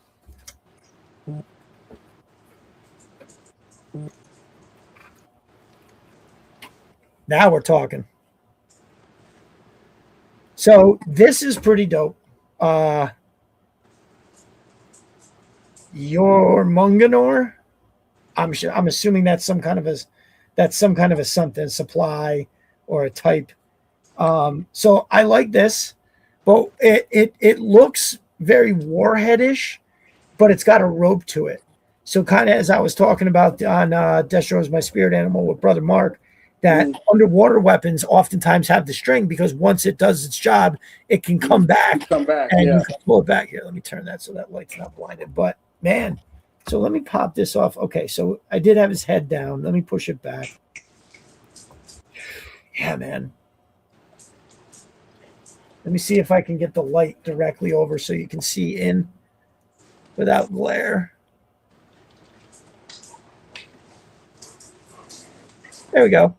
Yeah, you can see it pretty good. The reflection's keeping it away. But dude, like that looks right to me, right? Like when you look inside the helmet, it looks but it's just the slightest little bit of portion thing. Now I know I can probably get that to snap down. I'm just leaving it because I want to take it off and look at it. Yeah, man. I feel like having this guy, doing a shoot where this guy's standing at the bottom of the lake doing something, and then you've got, use my stand and put wetsuit floating, or something like that. I think that we're on to something here. So yeah, he's definitely at the bottom. Ain't no doubt about that. The detail in all of this is just really good. Almost like a little bit of weathering right there. I'm sure that's probably not exactly intended, but it does look great. This little detail where he bends at the waist, that just looks, it all looks right. Looks like we've got some kind of little bit of a fan or some kind of gear or motion, something that happens there. Yeah. Similar on the other side. The hands are nice. They seem, so I think we're getting our answer to the proportion thing. So if you look at the detail in the hand, these definitely don't look like something that fingers would slip into. These look more like a straight up robot hand. Yeah. So I feel like he's controlling the hands from the inside. Right. So I do think that is cool. Oh, and look he's got a spot on his backpack. So it looks like he can, now we're talking. Mm-hmm. Now we're talking. Because imagine you're on the bottom, right?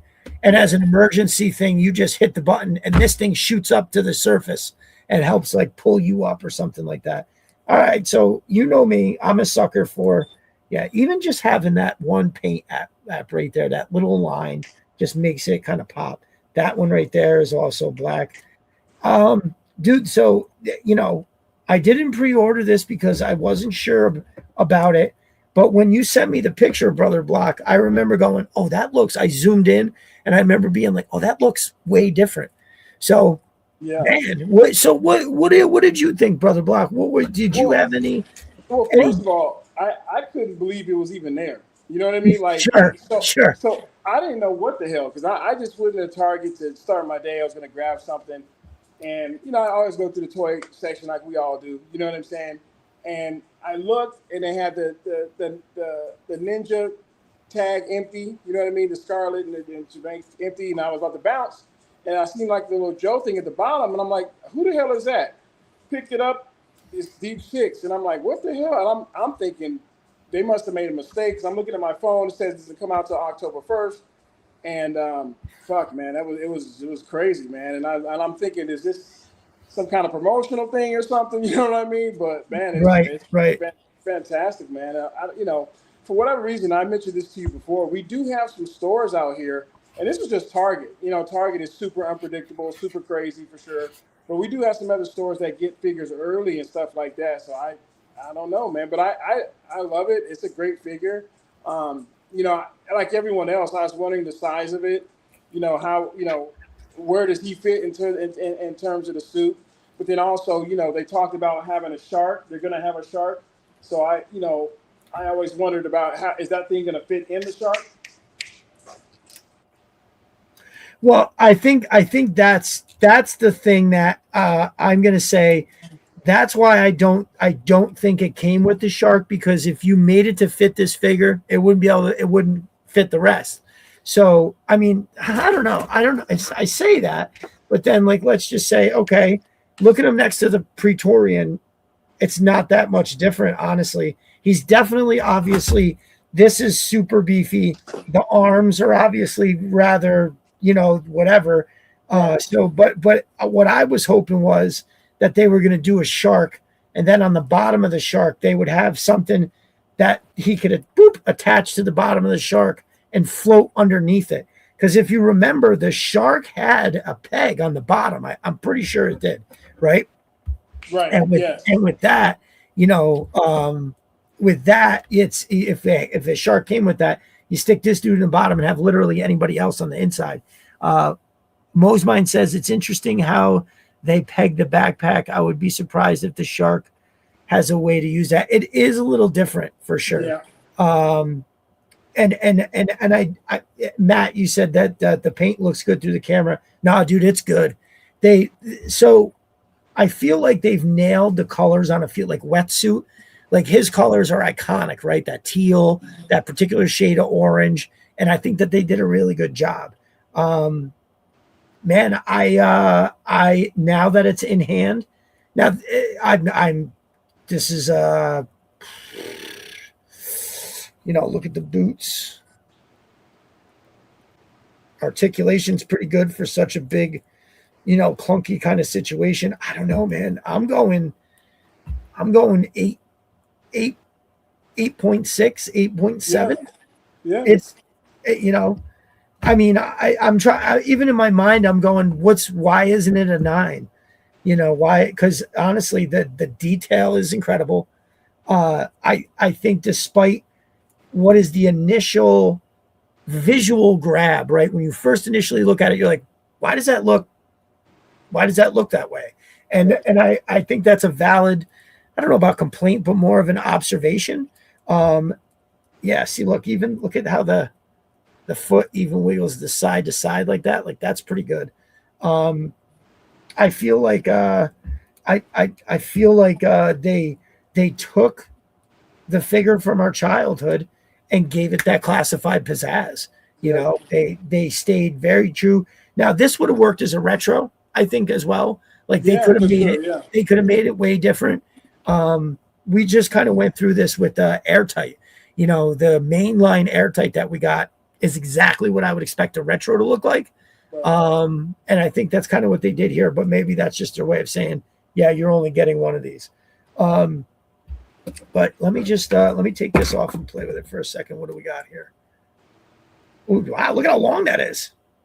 Yeah. Holy shit. Yeah. I don't know why, but I didn't expect that. So this is what it looks like with it out. And yeah, man, that's like that is that me or is that a whale harpoon? So it right?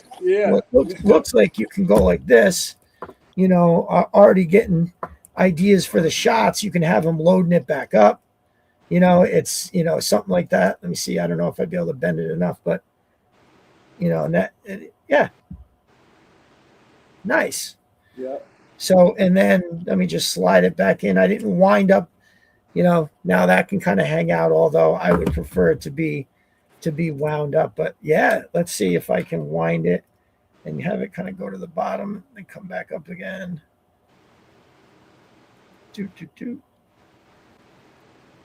Oh, hold on.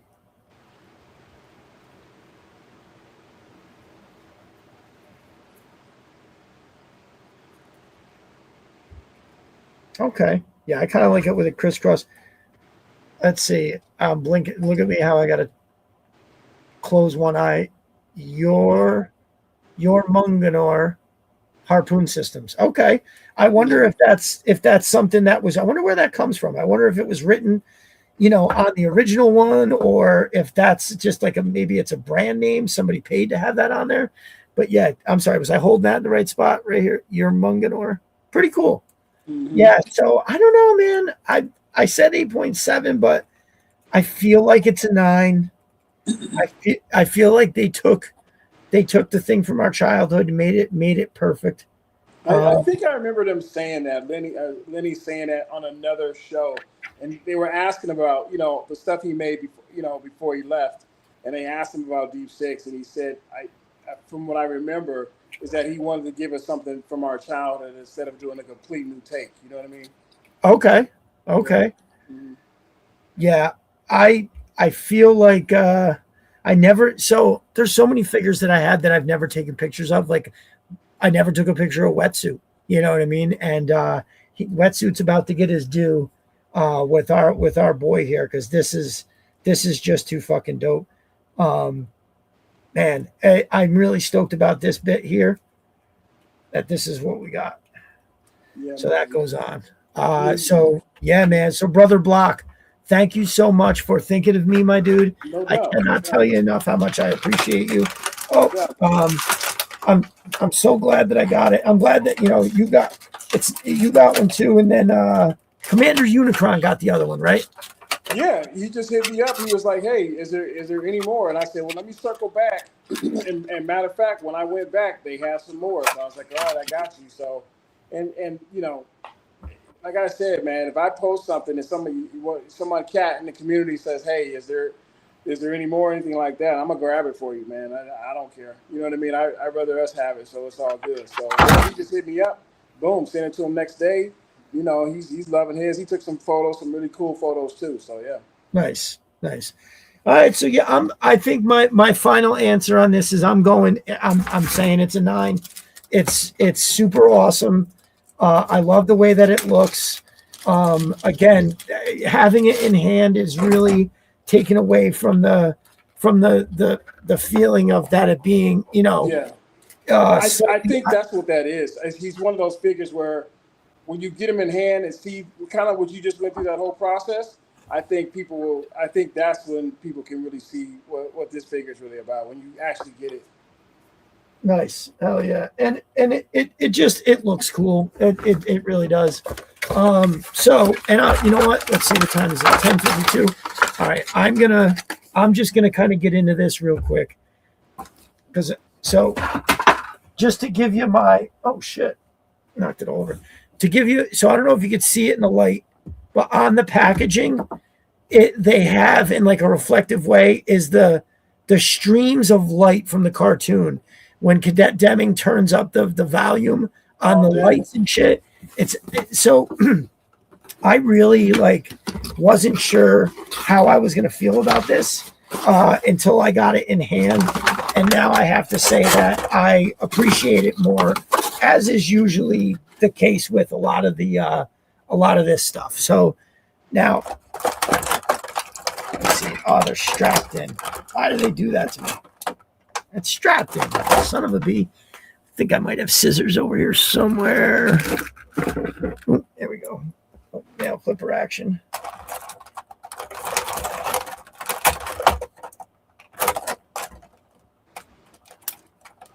If you never use nail clippers for this, you don't know what you're missing. All right, I want to get this Cadet Denning out.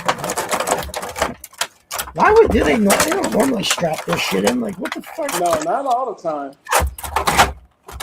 She does got a strap on her wrist, right? I know that noise is probably annoying as shit.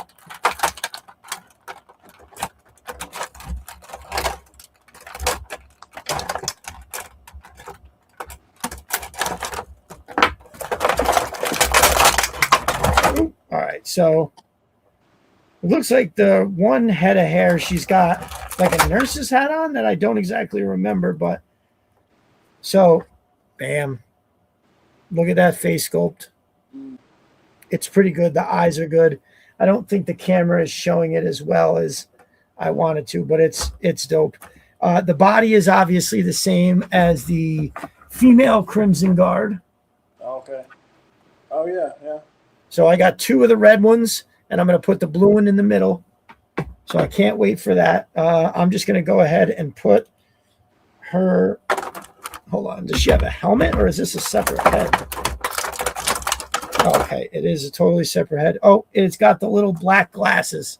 I don't know if you could see that. So it does have the black glasses from the cartoon, which I do think is pretty cool.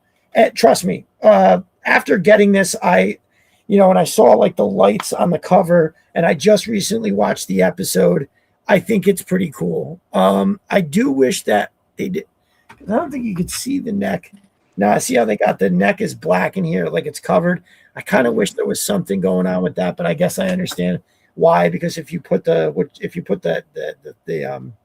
head on, it would be like having like some kind of a weird collar. But yep. If you got the female Crimson Guard, you know what you're getting with here. That's what that looks like. That's dope. Yeah, that's dope. She's got a different set of hands, which is dope too. Now this thing here, which it's whenever Hasbro tries to pass something like this off to us, it's like dude, my brothers Matt and Chris will make something so much. I mean, come on, this is child's play. Yeah. But having it in hand, I will say that there's a lot more detail in it that I didn't know was there.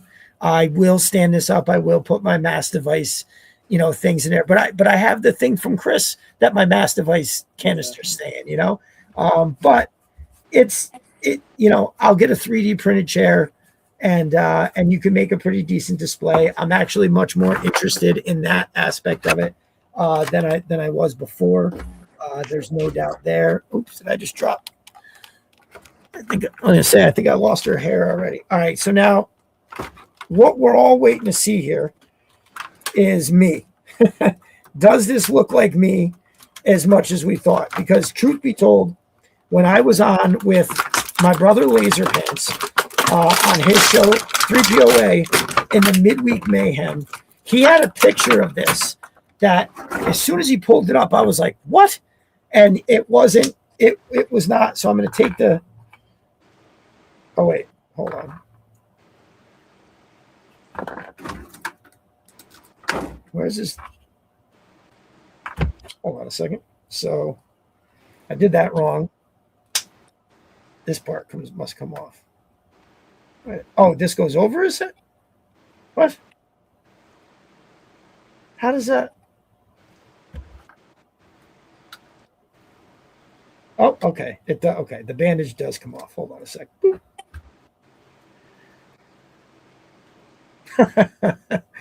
Yeah, you can bet your ass I'm going to be taking this head off and making a custom of myself. Yeah. So I don't know if it translates, but I'll turn my.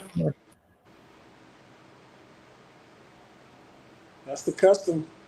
Look at that. What does everybody think in the chat? So I'm trying to turn. Hold on, let me get that centered. Man, why do I keep moving it like the wrong way? There.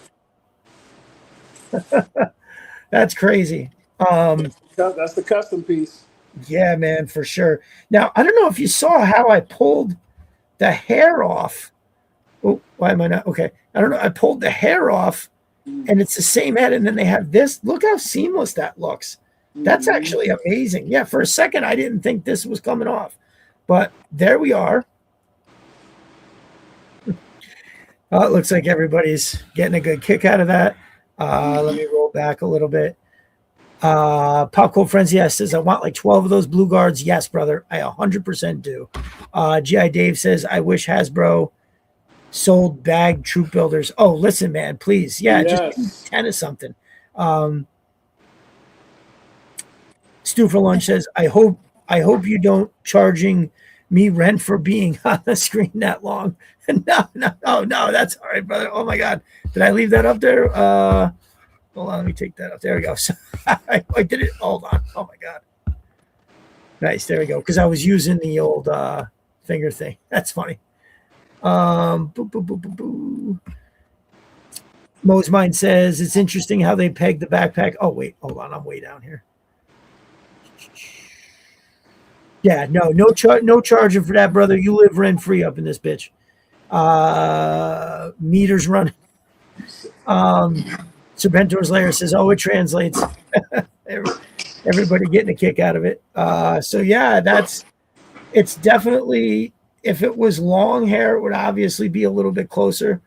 But so, I mean, it's if you look at this, this makes for something good fodder wise. I also feel like, you could people who are good with shit could throw some web gear on him, maybe make the pants black, and then put some real equipment in his hands, and I'm sure he would look like I don't know what's up with that extra joint there for the shoulder. That just looks weird. Like it looks like he's wearing a vest, But I gotta say, man, this definitely looks good. I think it comes with a glass of milk too. Or did I? Yep, glass of milk. And here, let me set that down and let me get our dude Polly out. So Polly famously basically saves the day. Homeboy comes, he followed Shipwreck, and he comes now. I'm trying to remember, but I don't think that there's a part in the episode where it shows this fucking bird getting this little device that he starts cleaning everybody with, right? So hold on a second. So there. Yeah, I don't know. Yeah, I don't remember where he pulls it out from.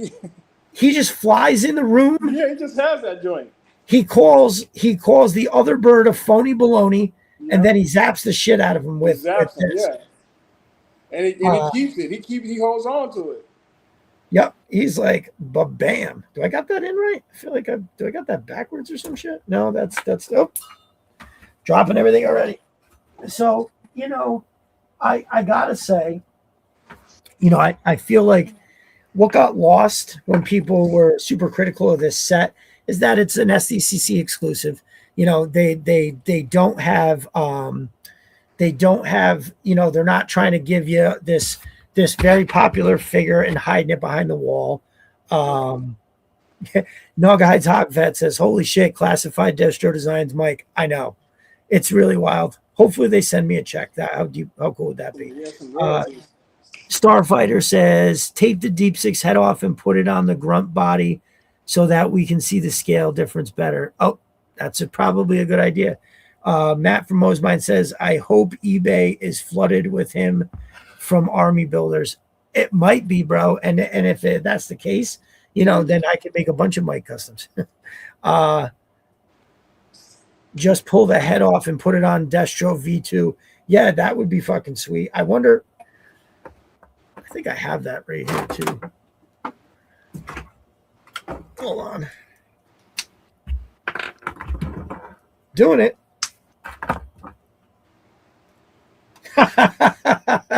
There it is.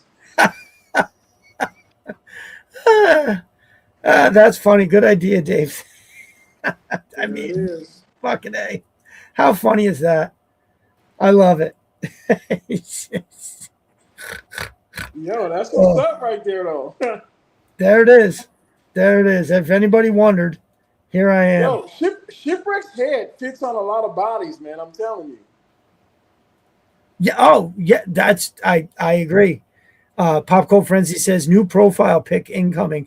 If I hadn't just changed it to Animus in his amazing painting, I'd do it right now. But I'm definitely going to take a photo of this and just be like, "I'm back. I'm here, bitch. Who this?" That's so great. Wow. All right. I'm just going to leave that like that, I think. And let me get more. So the one thing that does, and I didn't realize this at first. Oh, okay. So here's the accessories that the Cadet Denning comes with. Now there's no backpack, which is not really the end of the world, but at the same time, it kind of would be nice to have. But then again, if she is the troop, hold on, let me just leave that right there.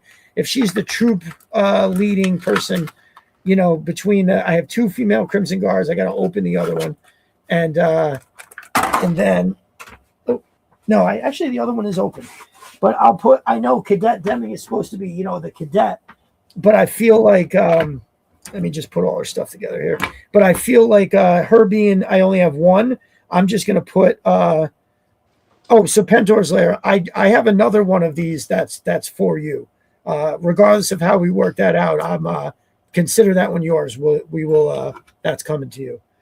So, yeah, I got it. It's in the SD. It's in the shipper still and everything. So, all right. Now, here's the question: can she hold on to the? I keep doing this to you all, and I'm sorry. Can she hold on to this while it's attached? So she's like standing there, and it looks like whatchamacallit. So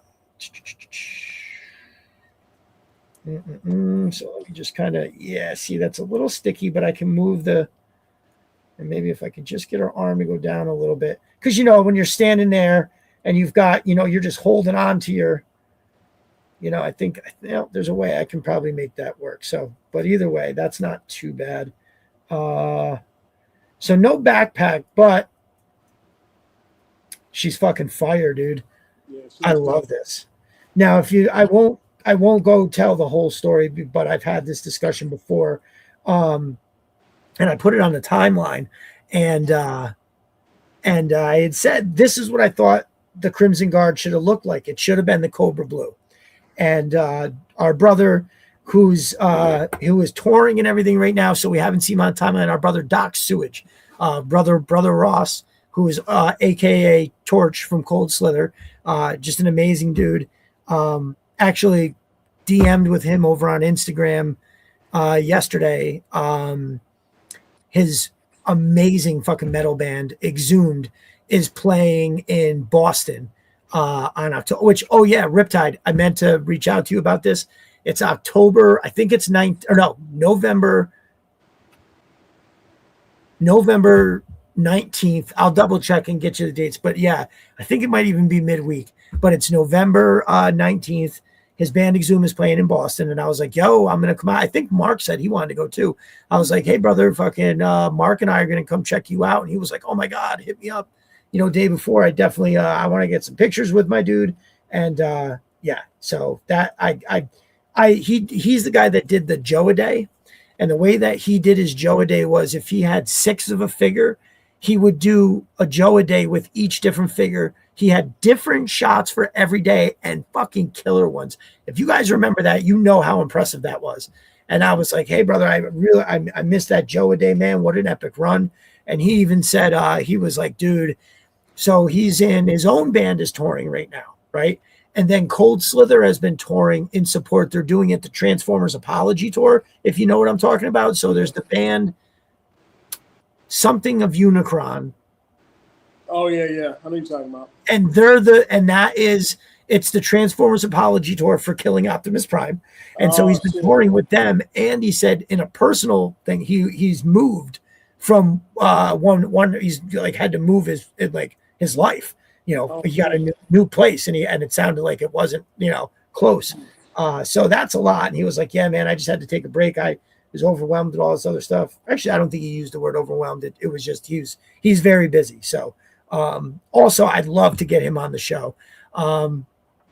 Maybe now that because I know him being an employee of Hasbro, maybe I don't think he needs approval for necessarily stuff like that, but maybe there's something there. And hopefully now that I'll have a interview under my belt next week, with I've maybe crossed over some kind of a threshold to where I could be considered for things like that. So no doubt. So everybody that wants this, I can tell you right now, yes, you do, because it's just fire. It is just absolute fire. It looks dope. Yeah. G.I. Dave says, I was picturing an underwater maneuver unit or something underwater pack kind of needed. I missed something in the chat. Sorry. Jersey Eddie says, Deep Six is a good looking figure, really nice detail and articulation, but he comes with nothing. A spear gun, that's all. And for that price, ridiculous. I guess for that deadhead was, I don't disagree. We kind of talked about that at the beginning of the show too.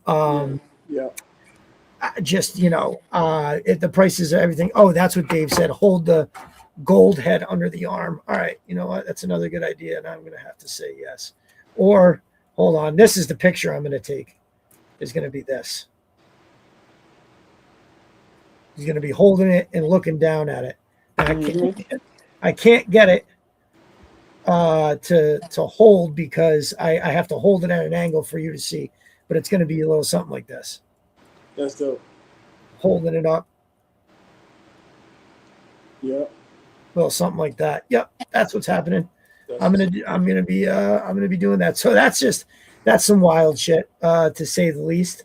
I probably won't do this till tomorrow, so I'm probably just gonna swap the heads back real quick. I'm gonna be too tired tonight to take a good shot, so I'll just snap everything back together. Yeah, the gold Destro is absolute fire. So yeah, I'm singing much more praise for the SDC set. SDCC set. Oh, I love the boot cut pants. That looks sweet. Pretty dope. Let's see. Let me catch back up to the comments. Happy Plague Doctor says Macbeth. Yeah, for sure. Snow Leopard says Doc is the man. Truly, bro. He's really awesome. Oh, Starfighter says Knight of Unicron. That's the one. He's and listen, I've said this before. I don't like my metal music. It's not the stuff you like hear on the radio. It's much more heavier than that.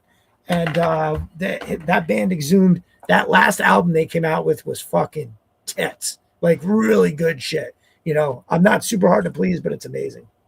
So there it is, y'all. It's gonna be hard for me to rate this set.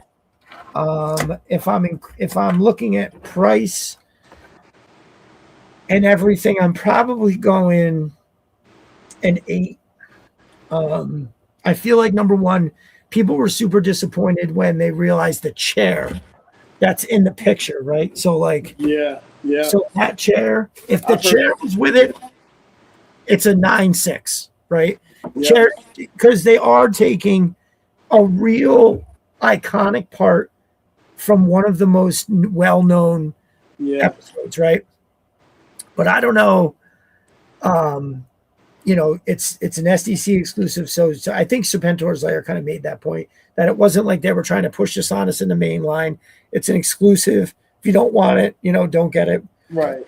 Whatever. But I have to say, it's if you spend the money and you get it in your hand, you may not jump for joy about it, but you're not going to be disappointed. So, like I said, it's little things. I don't know if I can get it to translate, but it's got the laser, the strobe lights that were coming down from the ceiling. And then like the more that, the Crimson Guard is like, turn it up to 10. Yeah. Unfortunately, you can't see it because it is faint. But I feel like that's a different dude who did the artwork too on the side. That looks much more Sunbow cartoonish, and maybe that was on purpose, and I would be okay with that. But yeah, man, how are you going to make that picture and then just not include the chair? I can't tell you how many times I heard people say that. They were disappointed the chair wasn't in there. Well, and also the set in the background. This is a really good, like, I don't want to say to keep it boxed, but you could definitely use that back as a backdrop. So if you had the chair and you took this out and you set it up and you took the picture in front of that backdrop, it actually looks official. As the ground, as you can see the fold. Oh yeah. So the ground is there too. So I have to say I'm much more impressed with it. I love the idea of it. I think it pops much better than I expected. Now somebody said take this head off and put it on the grunt body. Looks like the neck part comes off too. So I may not be able to do that, but let me just swap real quick and see what we got here. Oh my God. Does it fit? I didn't try it.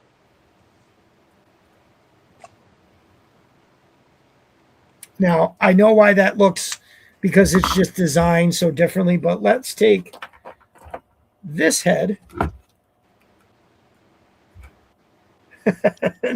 See, now when you look at that, I feel like that's not bad, right?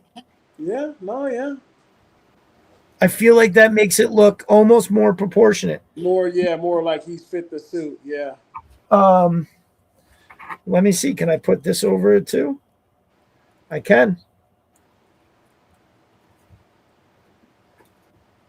Now the difference is that he's got that extra on the neck peg, so the head looks like it's sitting down in the glass here. Yeah. Huh. Metal Twister 361 says I'm late. That's okay, no worries. He says at Sis made that chair. Oh, that's right. I got to get pictures of that. So now when you put that back in, it just gives you a whole different perspective. Yeah.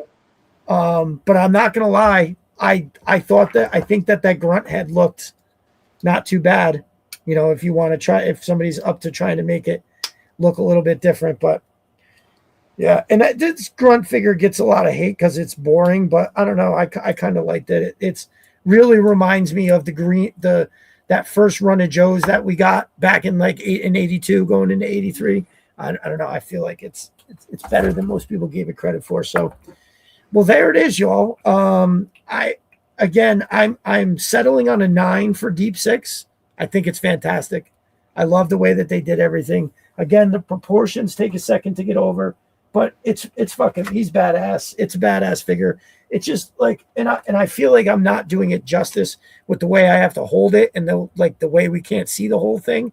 I'm gonna ask you all to trust me and go ahead and give this a whirl. If it's in your budget, don't hesitate. You'll be happier when you get it. As for this set, I would say that it's here. Let me put my glass on. For this set, I would say, you know, it's definitely. Oh, I put my glasses on. It looks a little less, but it's the jawline, it's the honker nose, and it's that eyebrow. It's this side. It's this eyebrow that's up because I look like that most of the day with my eyebrow up. My kids think that I'm mad at them. It's just no. This is my face. So I would say with this set, if you're, if you simply are trying to buy it just for the blue Crimson Guard, you'll be disappointed in the price you have to pay for just that. Right. But if your mind is open to enjoying it for what it is, I think you'll be much more happier than I expected even. And truth be told, at first when I ordered this, I didn't know I was paying for it right then. I didn't know it was in stock. I wasn't paying attention. I thought that I was pre-ordering it. So like I did the whole thing, and then like 5 minutes later, I get the notification from the card that I use for the Pulse, and it was like, "Oh, you just spent 130 something," and I was like, "No, I didn't. No, I didn't." Right. I went and looked and when I saw that notification, I actually I was like, "Oh, I'm going to cancel these. I don't think I really want them." I was just getting them so like place holding in case it like sold out and people in the community who really wanted it, I was going to be like, "Oh, okay, well, I got 2 coming," and it wasn't that. And when I actually tried to cancel, I was like, "Oh, you only have an hour for in-stock items. So if you, if you buy, done, that's it." So even though it didn't ship for like 6 days, I still couldn't cancel it after an hour. But so, man, I tell you, I'm going to go ahead and say we can maybe count on Greed a little bit to do something along the lines of maybe they do, they hear that, this figure was such a big hit and that everybody wants a bunch of them. How cool would it be if they just put them out in 2-packs? Here, have 2, or 3 or 4 really would be cool as well. And I only say that because, every other figure that comes in singles, everybody has the option to buy as many as you want. This we obviously didn't, but I'm sure. Listen, if they found a way to take make a couple blue backpacks and sell these for $30 a piece, you could bet your fucking tits that somebody is gonna do that. So Jersey Eddie says, did anybody watch Full Force today? Chris put up a bunch of new figures, 2027, the devilfish and the shark. Oh, nice. And a picture of a snow leopard. Anybody know what that's about? Oh man, I definitely missed it today. What's today, Saturday? Oh, right. I was in the middle of having my day when that kind of happened. So shout out to Chris. So they said a devilfish? A devilfish is coming. That's awesome. Yeah, I would trust that information as good. It's as good as gold. So that's pretty awesome. I can dig that. What I'm trying to figure out here with this Cadet Denning is why do they have the hair removable when it's you have to because the head. Jesus, never mind. Now I almost don't remember this, but one thing that I'm going to do real quick, I guess, is it wouldn't be fair to review it and not go with this cool part. So what I'm taking out now, these are, she had those like almost like steampunk goggles. Mm-hmm. Let me see if I get those out. Man, I'm gonna fucking lose these. So let me put,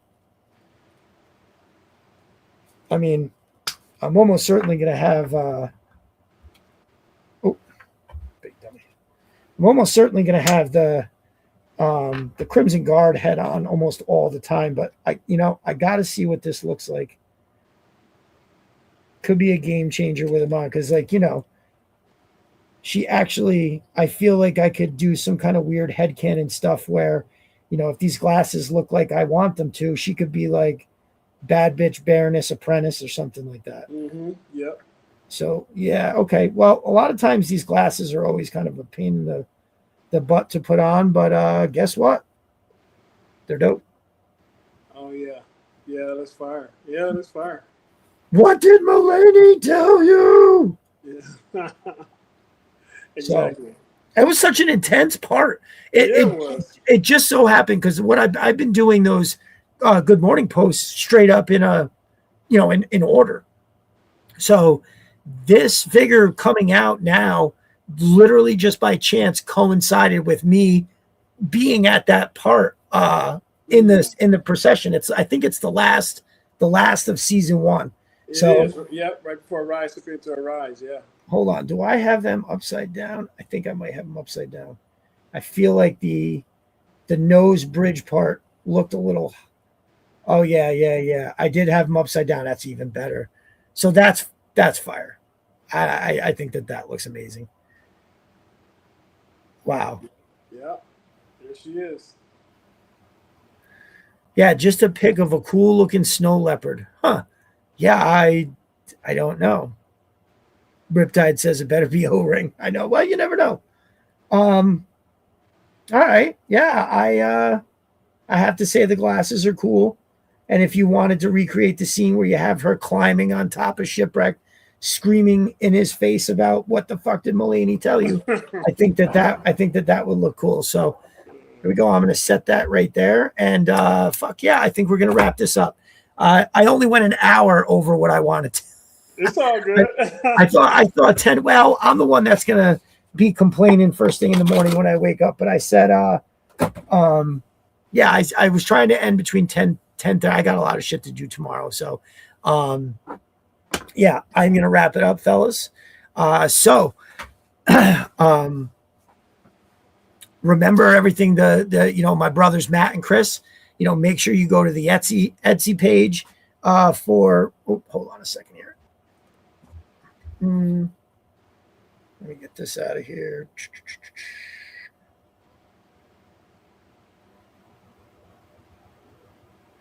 I'm worried that if I hit end on this one, it's going to turn the live stream off. Let's find out. Nope, that's definitely saying to end the stream. Well, here's what I'm going to do then. I'm going to do this.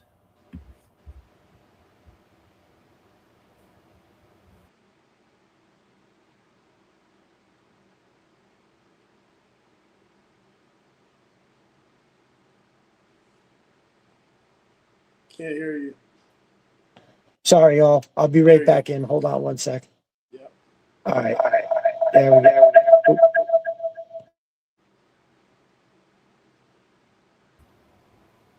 There we go. Yep. All right. Very good. So let me see. I'm trying to figure out. Let me just back out. And it brought me back. And there we go. All right. So that's pretty dope. Now I know I can do that. I'll just have to play with something where I can have this set up in a slightly different way where the angle's a little better and have like a different light, because this light wasn't bad for what it was, but I feel like we could improve upon that setup a little bit. So yeah. So yeah, remember, go to the Matt's Etsy store, which, hold on, I'm going to put the link in the chat again real quick. You want to use Destro Designs 10 to get your 10% off with Matt and all the awesome stuff that he has. And then you can go to sis3darsenal.com and you'll be able to get 10% off with using Destro Designs over there as well. G.I. Dave says lots of dudes happy soon for Snowcats. Yeah, dude, I cannot fucking wait. I cannot wait, to be honest with you. So I just hope I don't wind up waiting, hearing that Thanos said it. Now, I don't know if Thanos actually shipped or he just got the notification that they created a label, but I think I want them to have created a label, because when I get that notification from Hasbro that says it's shipping soon, that means soon is like next week, not in September or fucking, halfway through September or whatever. So hopefully that all works out. That's what's up. So yeah, make sure you're supporting my brothers Matt and Chris. Stay tuned for what's coming up with the Shadow Strike booklet that Brother Block and I will be dropping. And then the next thing you know, the figures are going to be here. So stay tuned and be ready for all that. Brother Block, you are Shadow Strike HQ on Twitter. Right on Twitter, right? Very good. Man. Yeah. And and again, listen, I'm turning a page on my remodel, and there's so many things that I'll be better at. One of them is which we will have some official Shadow Strike a Twitter page coming, and then everybody will be able to get, because listen, I don't mind tweeting it, and I know you enjoy it, but we should have a home where everybody can come and sing the praises, and start driving it and everything like that. And then we'll get something popping on Instagram. And right now, I think those are the two. There's a lot that goes on Facebook, but let me tell you, like, even Mark said the same thing. Like, don't get no traction on Facebook. Like, it's just like, sure, everybody's world, there. Man. Yeah, it's a different world, I think. A lot of the angry people on Facebook. The worst places that I know of to enjoy the G.I. Joe brand are over on Facebook. I'm in like 5 groups that are all okay, but you can definitely still find somebody running their mouth, and just about everyone, to the exception of Jeremy's group. He runs a tight ship, and it's very good. So yeah, we are going to wrap this up. Join us on Monday for Destro is My Spirit Animal, where we are having Matt and Chris from Sister Arsenal. We're going to talk about customizing, 3D printing. I think it's going to be awesome. I'm very excited for that. I love those two dudes. I love Mark. I love bringing things like that together. I think it's going to be absolute fire. Again, Mark and I are doing our interview next Thursday. So it's going to take a minute to, we've got to send the video. They do the approval. That's going to hit the timeline. I'm very, very, very excited for that. So that's going to be awesome. Make sure you are checking out. I am dropping articles over at serpentorslayer.com on Tuesdays and Fridays. Make sure you are signed up for the forums. Make sure you get ready to do the football pick'em, which is just, you got to do it, right? You absolutely have to do it. Stu for Lunch says, peace out to all, and remember to give yourself grace. Damn straight, bro. Those are, I'm gonna take that with me tonight, brother, because you know what? I'm not good at giving myself grace. Now, listen, I love me, but I'm also incredibly hard on myself. And I've been finding a lot of that lately as I do my best to get this remodel done. That's what's up. So that's great words. Listen, make sure you're following Stu for Lunch too. The dude is, he's on Twitter, but he's also on Instagram, and he's a wise motherfucker. Let's just say that, and a great dude. So shout out to Stu. Thank you for those kind words. So everybody in the chat, thank you for taking the time to come with us. And I'll say to the people in the chat and to Brother Block that I say every week, time is our most valuable commodity, and it's not even close. So when everybody takes the time and gives it to me, to hang out, to talk about the Joes, to talk about stuff, to come in the studio with me, Brother Block, and have a good time, I really do appreciate it on the deepest of levels. Anything you want to throw in there, or did we cover all that? No, I was going to say I appreciate you too, man, for sure. No doubt about it, man. And and what you put together is something special. And I always tell people, man, we have our own live stream where we all get together and celebrate the week.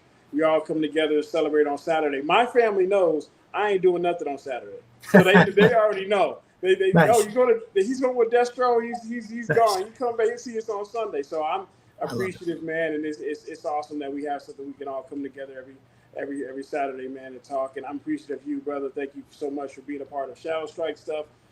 From supporting me to doing crazy, my first pick ever to this now, man. It's unbelievable through your support. So I appreciate you, man. That's what's up. I absolutely love it. And, and last week, Dan Salcedo said something in the live stream. He's like, for your birthday, I hope you feel the love from the community. And I want the community to know that I do. I really do.